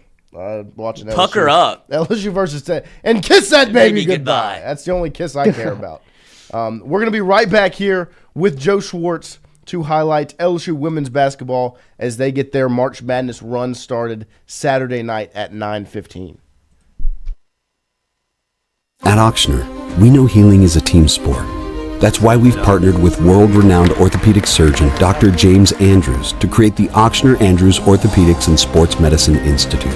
Whether you're a professional athlete or a weekend warrior, our team of specialists are dedicated to getting you back in the game. So whatever your reasons are for reaching your personal best, we've only got one. You. Auctioner Andrews Institute. Long live you. Click Here Digital, the home of the Jordy Culotta Show. Online at clickheredigital.com. If you're looking to set Google ads, set social media campaigns, learn about SEO, display video, or even creative, Click Here Digital has the answer for you. Online at clickheredigital.com or email me directly, Jordy at clickheredigital.com.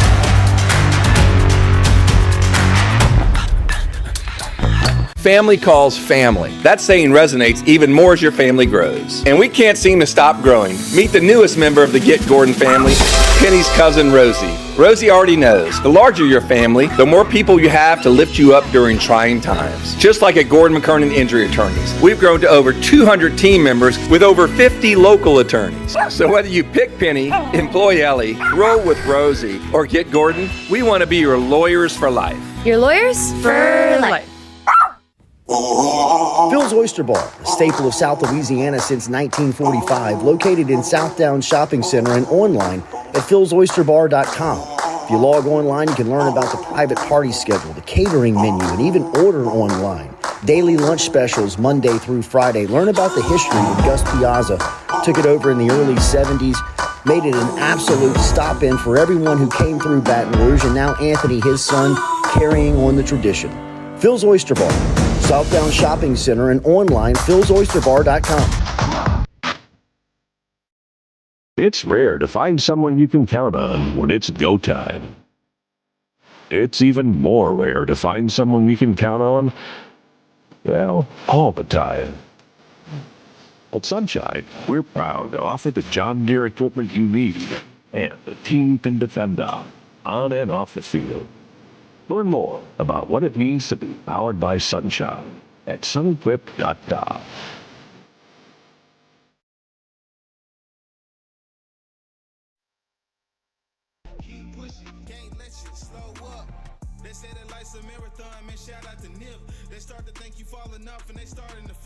Circumstances start to change and they jump in the ship. Only ones that really matter who's tied to your hip. They tried to push you to the side cause they thought you would quit. May bend but never break, your cloth is legit. When you return in rare form, they all gonna be sick. You ever seen a living legend, just know that I'm it. Slow grind like IT, just know that I'm it. Now I'm back up in my bag, I'm giving them fits. Bounce the bat like John Morant, you know that I'm lit. Making plays like Jack Bash, I'm never gonna sit. Had to be patient, so I waited for the situation. Now that I'm focused, I'ma take it with no hesitation. The hard times that I hated gave me inspiration. Look in the eyes from my kids gave me motivation. Bounce back, can't let you fold up. Keep pushing, can't let you slow up. Bounce back, can't let you fold up. Keep pushing, can't let you slow up. Bounce back, can't let you fold up. Keep pushing, can't let you slow up. Bounce back, can't let you fold up. Keep pushing, can't let you slow up.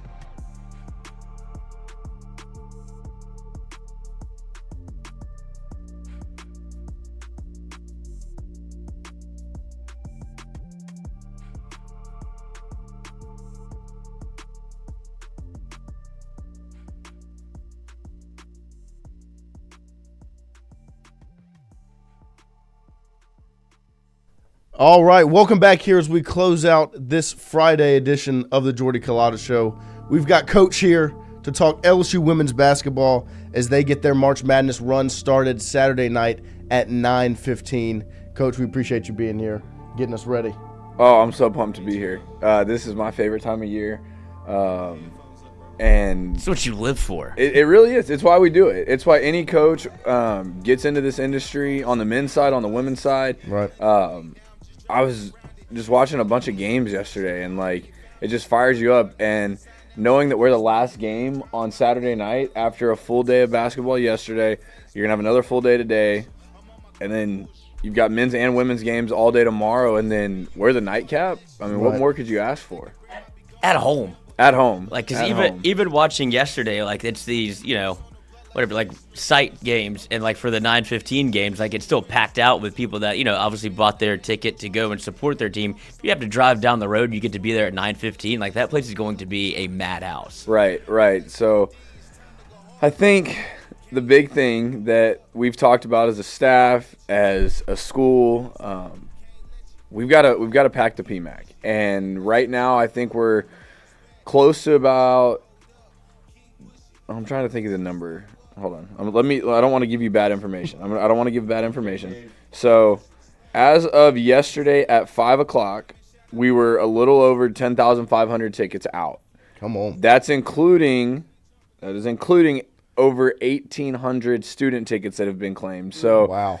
Big shout out to the LSU students. I expect that student section to be absolutely nuts on a Saturday night. We are having a pregame fan fest outside of the PMAC before the game. There'll be food trucks. There'll be some vendors. Let's have that place rocking, and let's show these other schools what a home court advantage truly is. And the PMAC the past few years has been dominant when it comes to fan support and attendance. But I'm going to challenge our community. Those remaining 2,500 tickets, let's buy those up. If you can't make the game, give them to someone. But we've got two teams coming in with George Mason and Florida State for that 6:45 game, and then San Diego State and LSU, the 9:15 or later game. We need to show these teams what a real good college basketball atmosphere is, just like we've shown the SEC, just like we've shown some of these teams in non-conference like Stanford. Let's have that place rocking. You've got two chances left to do it this year, but we've got to win Saturday night to get that last opportunity on Monday. what's the vibe in the locker room, the players, the coaches? Like, what's the feeling going into this weekend? I can tell you from my perspective, it's great. Yeah. It's a lot of excitement, just positivity, and I think a lot of that starts with Flage. Flage, she just is such a special kid and keeps talking about how excited she is to play in the tournament.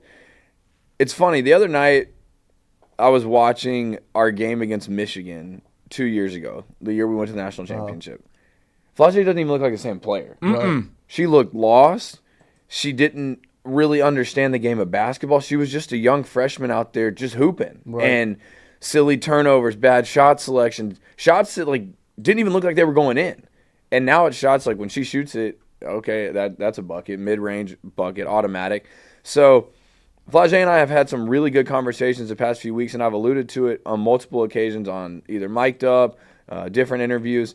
But I really think Flage's time off not away from basketball, but away from the court, really helped her grow and gave her a greater appreciation for being able to play the game. Because when the game's taken away from you, it really puts things into perspective. But I think she's been able to kind of share that energy and perspective with the team because we go as she goes. We go as Michaela Williams goes. We go as our point guards go. So I think Flage's been able to challenge these other players over the past few days, like, what can you do to get better today?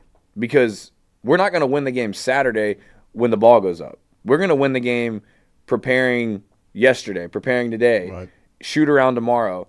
Last night, I get a call from Flage. She was asking me a question about film from practice. She had 5 girls in the gym last night getting shots up. Like, it's the little things like that this time of year you love to see. Because after Saturday, there'll, be 32 teams left? 32 teams left. There's 68 going into it. I think there were 2 playing games yesterday.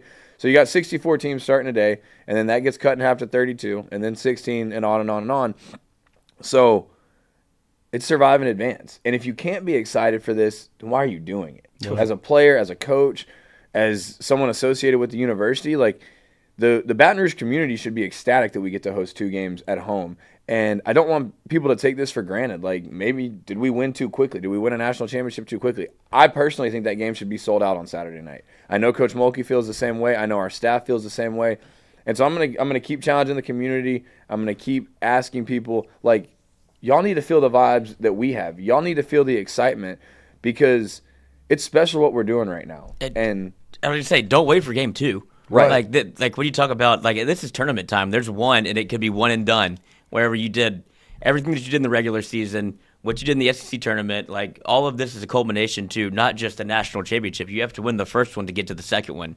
And whenever it becomes that type of elimination basketball, like, how could you not be excited and want to, like, be a part of it? Because you want to say you went to game 1, game 2, and then if you go to those, like, I'll go to Spokane. Yeah. Like, you want to start making that run. You feel like you're, like, tied in with the team. Exactly.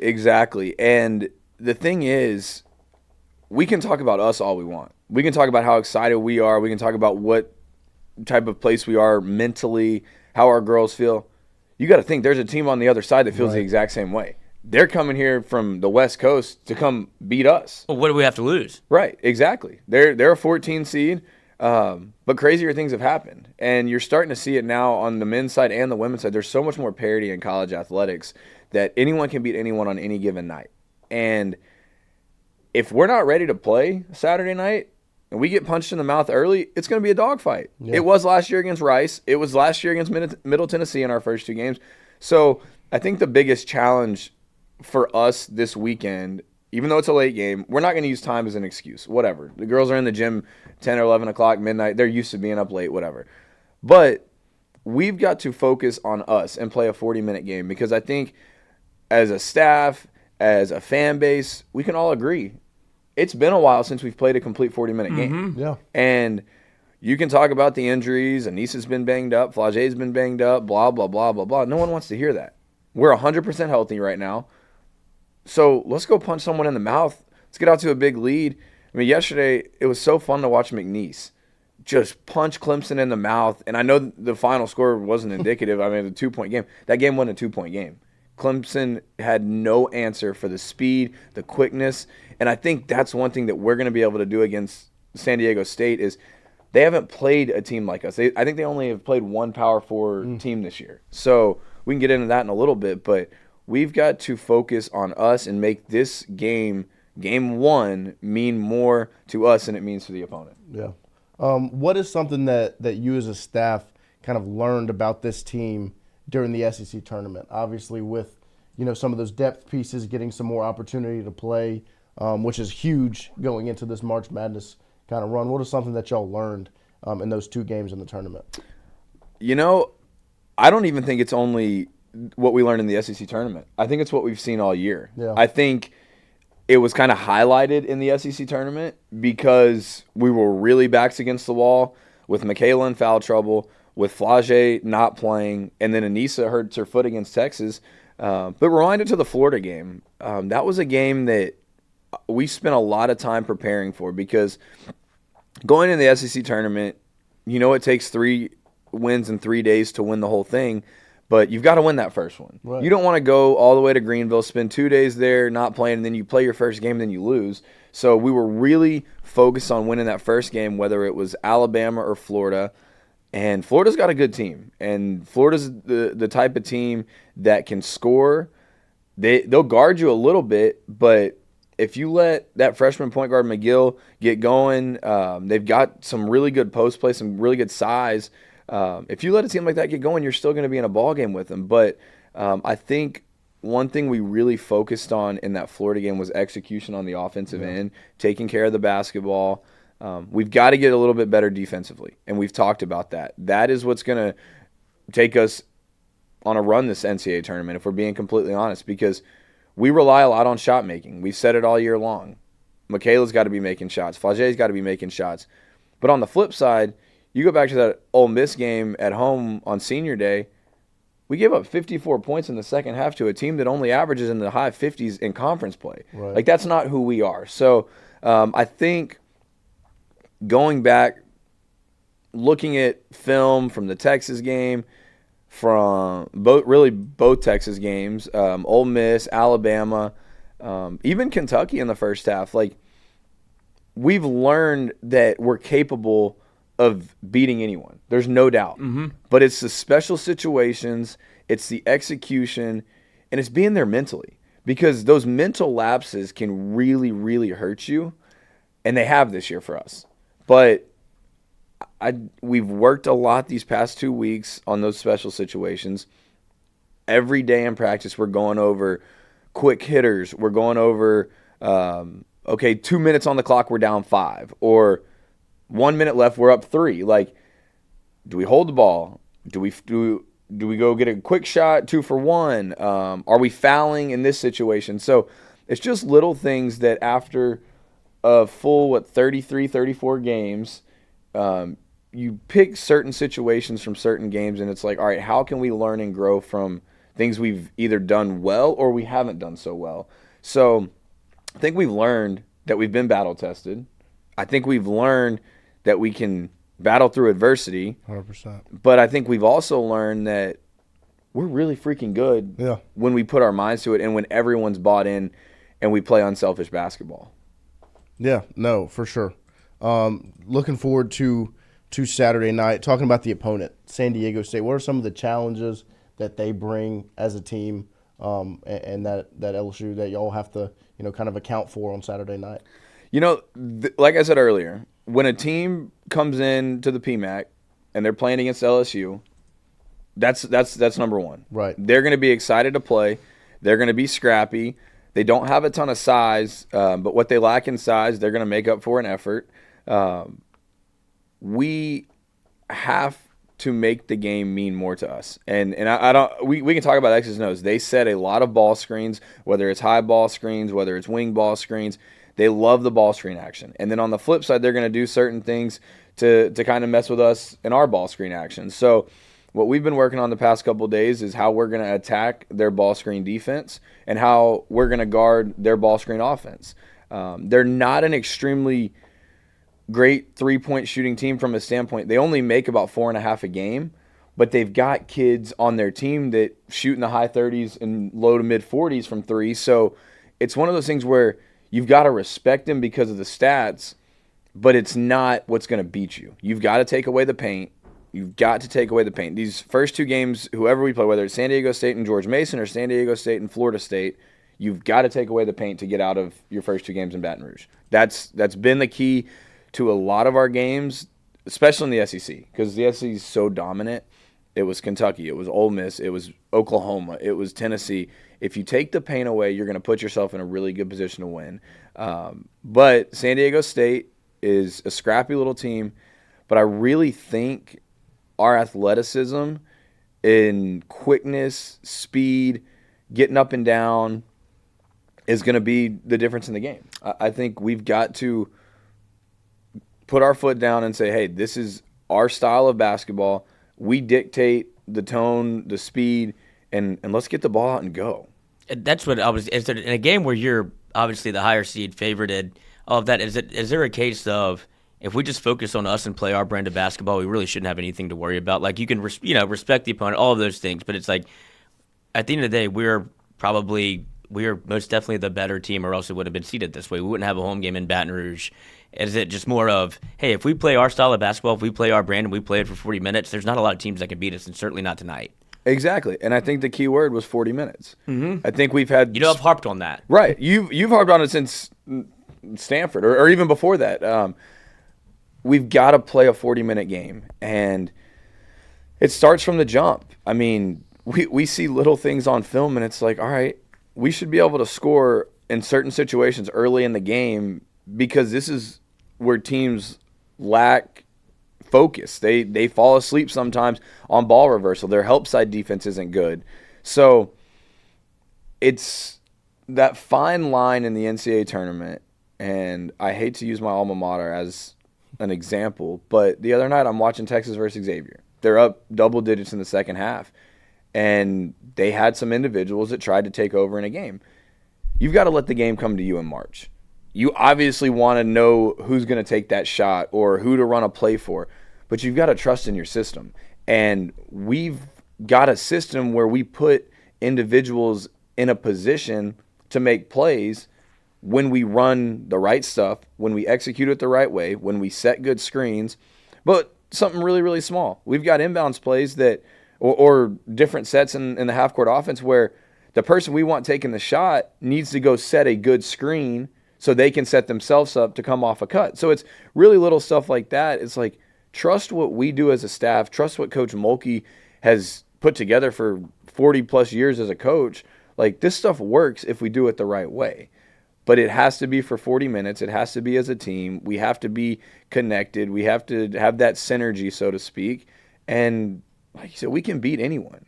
But on any given night, you can lose to anyone. And you can see what happens in, like, especially in the NCAA tournament, but it's happened throughout SEC play because it feels like every game is almost a tournament game.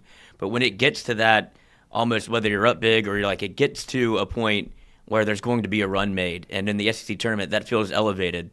Is there any way to, I guess, coach that where you're like, hey, look, there's going to be spots in the game where they're going to go on a run, and it feels like it turns into mistakes on the other team or on your own team when you're trying to press a little bit. And that's where I think, like, slow is smooth, smooth is fast. Yeah. Like, just continue to believe in what you're doing, and it'll work. But it feels like, and I don't want to say LSU in particular, but it's the style of basketball that's being played as a lot of, I'm going to put it on me in those moments, and it feels like that's do or die. I think you're exactly right. I think there's one of Kramer's favorite things is to say, and he tells me all the time, he's like, you got to tell the girls slow is pro. And it takes people a little bit of time to understand what that means. It doesn't mean you're walking around, but it's being methodical. It's executing.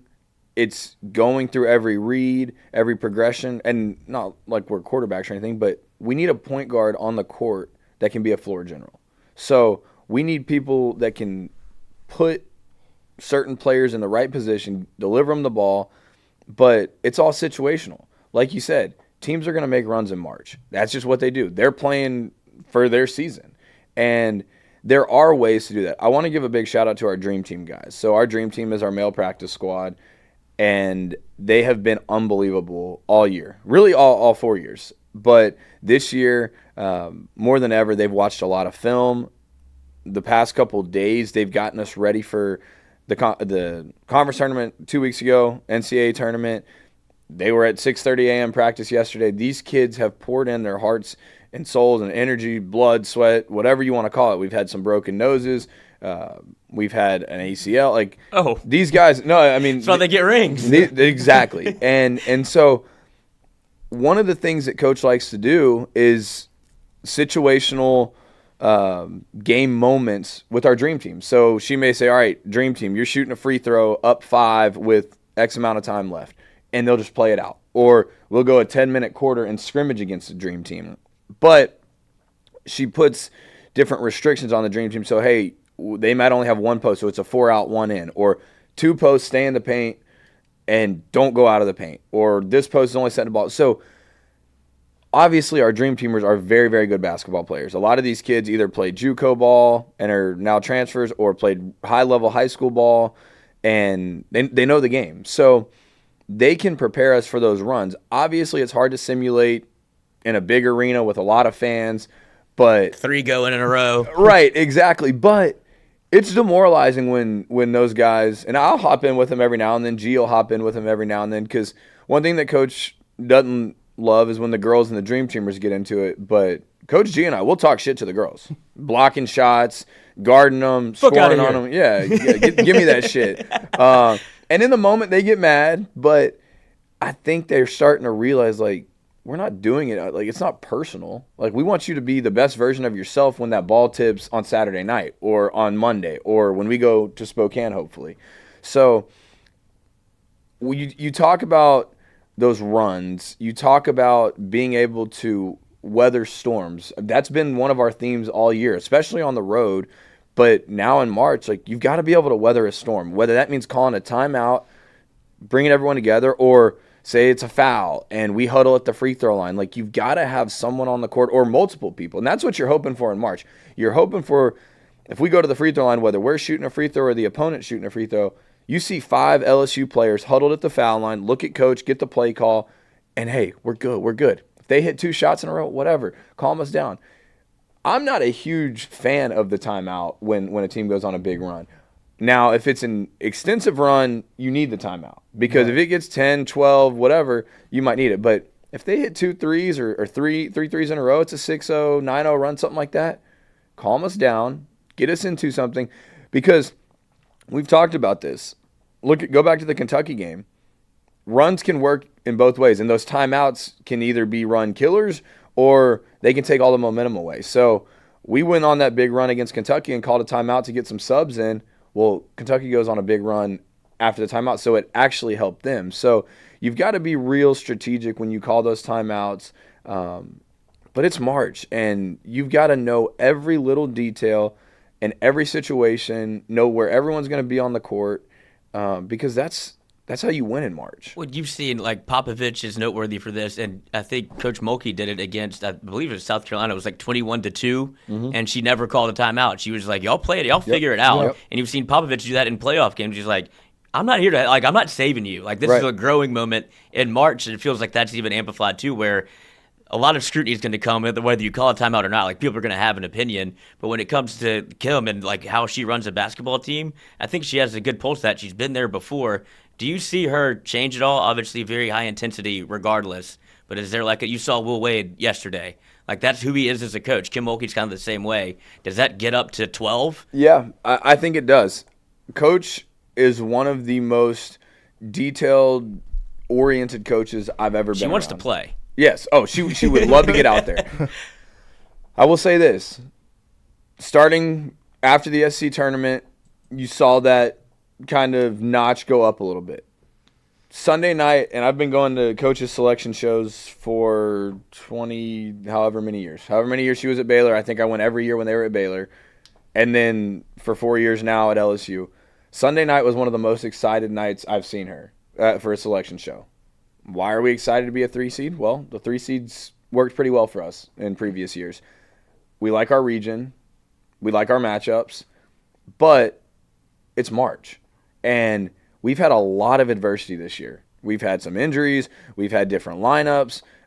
We didn't finish as high as we wanted to in the SEC, knowing – I mean, obviously we want to finish top 4 in the SEC, but we feel like we left a little bit out there. So Coach knowing that we've got all our ammunition for March is special because you're going to get your best version of Mulkey, but she expects the best version of everyone else. I'll put it this way.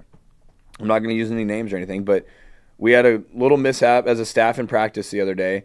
This was either Monday or Tuesday, and she huddled us as a staff because if we want to hold our players accountable, we've got to hold ourselves accountable. We've got to look in the mirror, and she huddled us up. She said, guys, this is March. I don't care about feelings. I don't care about personal life. I don't care about anything off the court. I care about winning. I care about 6 games. And this is me. I'm on go mode. It's March Mulkey, and I need everyone's best. I need everyone at their best. I need high energy. And this is what it's going to be. She said, I appreciate every single one of y'all. I love every single one of y'all. Don't take anything I tell you personally. I'm not taking anything you tell me personally because we'll get to jawing with Coach, or she might jaw at us on the sideline. Well, I don't want to play her. I need her. Don't take it personal. She wants to win. We want to win. So you do see that level of intensity go up. It starts in the film room. It starts on the practice floor. It'll probably start with a crazy outfit she wears on Saturday night. I don't know what it's going to be. I mean, she may have wings this time. Like fly in. Yeah, she might fly in the PMAC. So sting. You definitely see that level of intensity go up, but it's what you want because if it's like I said at the very beginning of the show, if you don't have that intensity and that extra boost for March Madness, why are you here? You got a pulse. And you've been working your butt off since August, September, October. Then you start playing in November, December, January, February, blah, blah, blah. It's that long body of work, long season. But what did you do it all for? Did you do it to say, oh, yeah, we finished third in the SEC. We won an SEC tournament game. Cool, we made it to the NCAA tournament. We're not just happy to be here. That's not the standard at LSU. That's not the standard for Kim Mulkey. The standard is to win championships. And we didn't win a regular season championship. We didn't win a conference tournament championship. So there's only one championship left to win this season. And why not us? Why not go make a run? We've got 2 teams at home, or 2 games at home against teams that we can beat. They're good, whether it's George Mason or Florida State and San Diego State. Let's go to Spokane. Let's maybe get a rematch against a team we already played this year. Let's maybe get a rematch of a game that we played last year in the Sweet 16. It's all out there for the taking, but it starts with Boss Lady. She's on 12. We've got to match that. We've got to match that intensity. We've got to match that enthusiasm. We've got to match the energy. And it's a trickle-down effect because you're only as strong as your weakest link. So who's down here that maybe one day a player or an assistant coach can, hey, give me a little bit more, give me a little bit more, give me a little bit more. And if you, I'm not saying everyone's got to be at 12, but if you can prevent anyone from being at like a 3 or a 4 and get everyone to that 7, that 8, that 9, by the time the ball tips off Saturday, if everyone's at a 10, we've done our job. Because that's what I feel like LSU women's basketball is at its best, when it feels like it can suffocate you. When that place is hopping, y'all are on the sidelines fucking shooting threes. Oh, yeah. And like the girls on the court can feel it, and it's like, I would hate to be on the other side of this. Like, this feels like, get me out of here. Oh, yeah. And that's what we're trying to instill in our players is use the energy of the crowd. Because the crowd's going to be there. There's no doubt. And we had this. I had this conversation actually with Kramer last night. We were talking about, can we get it to a sellout? We're really pushing for it. But if you've got 2,000 students in there, that makes up for some of the 5,000. Some of the older fans that may not be as loud and as energetic late on a Saturday night. But our girls have to feed off of it. There have been some very special moments in that PMAC. You think about back to our first year, Kayla Pointer, when she hit the 3 against Jackson State, 3 versus a 14 seed. Like, that place erupted when the 3 went in. You think about Jasmine Carson hitting some big 3s against Michigan to extend that lead. Even last year against Middle Tennessee, it was a close game. Even Rice last year, it was I think a 4-point game with like 3 minutes left in the fourth quarter. So we're gonna have to feed off of our crowd, but there's nothing that fires me up more. Like you said, if someone hits a three, the whole bench is celebrating. Or if Michaela gets an and one and she starts pounding her chest. Or if Anissa gets a big rebound. Like, that stuff it's so contagious. And you don't get to see it on the men's side because they don't get to host a home NCAA tournament game. Right. Whereas on the women's side, it's so special to get those 2 games at home and get to have that fan base behind you, even though it's not an LSU, like it's the NCAA takes over, it's still an LSU home game. Mm-hmm. Like, we still have our fans, like, we're still in our locker room. So it's special. It doesn't need to be taken for granted. It's just we've got one of the most passionate fan bases I've ever been around, and we've got to feed off that this weekend. Yeah. No, you got me fired up over here, and you got them fired up in the chat. They're ready to rock and roll Saturday. We appreciate you coming in this morning. Best of luck this weekend. Excited to sit down and watch these Tigers go after it. Awesome. Yeah, I'm excited to be here. I'm appreciative of y'all. Last thing I'll say is Saturday, bring everything you have. Yep. I know there's an excuse. Maybe we'll wait for the game on Monday. Don't wait. We've got a fan fest outside the arena, 6:30 to 8. Then go in, watch the rest of the Florida State-George Mason game. Because, all these fans, they think they know everything about our team. Right. Go scout a little bit. Yeah, go watch who we could potentially play. Give us your opinion. Get in there. Get some food, get some drink in you. It's going to be fun. It's a great atmosphere. It's the NCAA tournament.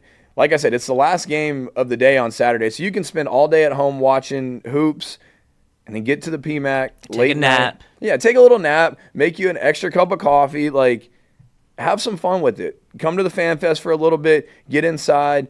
And 9:15, 9:30, maybe 10 o'clock, however late the game is, whatever time tip-off may be, get there, be loud, bring someone with you.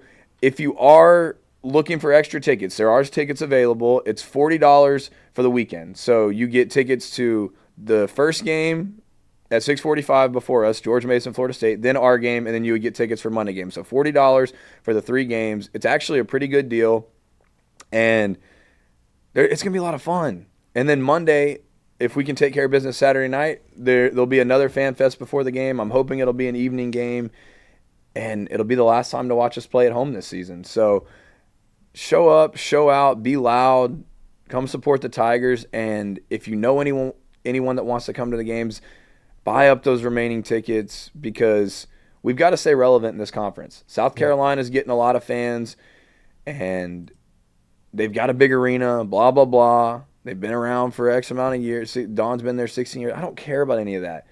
We've got a very special fan base here. Yes. This is the state of Louisiana, the flagship institution in this state.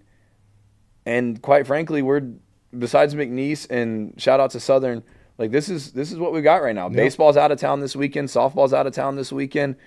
There's really not much else going on. So come to the game. Come support the Lady Tigers. You got 2 opportunities left at home, and there's no better weekend to do it than now. I mean, let's get 2 wins and let's keep this thing rolling. 100%. Pack the PMAC this weekend.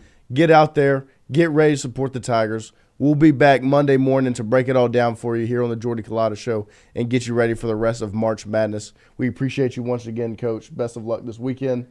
Appreciate it. Let's do it. Yeah, if it's a good crowd Saturday night and we've got a late enough game on Monday, I may pop in on Monday morning. Awesome. Let's do it. Never know. Let's do it. All right. We'll be back Monday morning. Appreciate you guys this morning. Get ready for some LSU baseball this weekend. Women's basketball Saturday night. Let's do Who's it. baseball playing? Take your L, son. Oh, get out of here.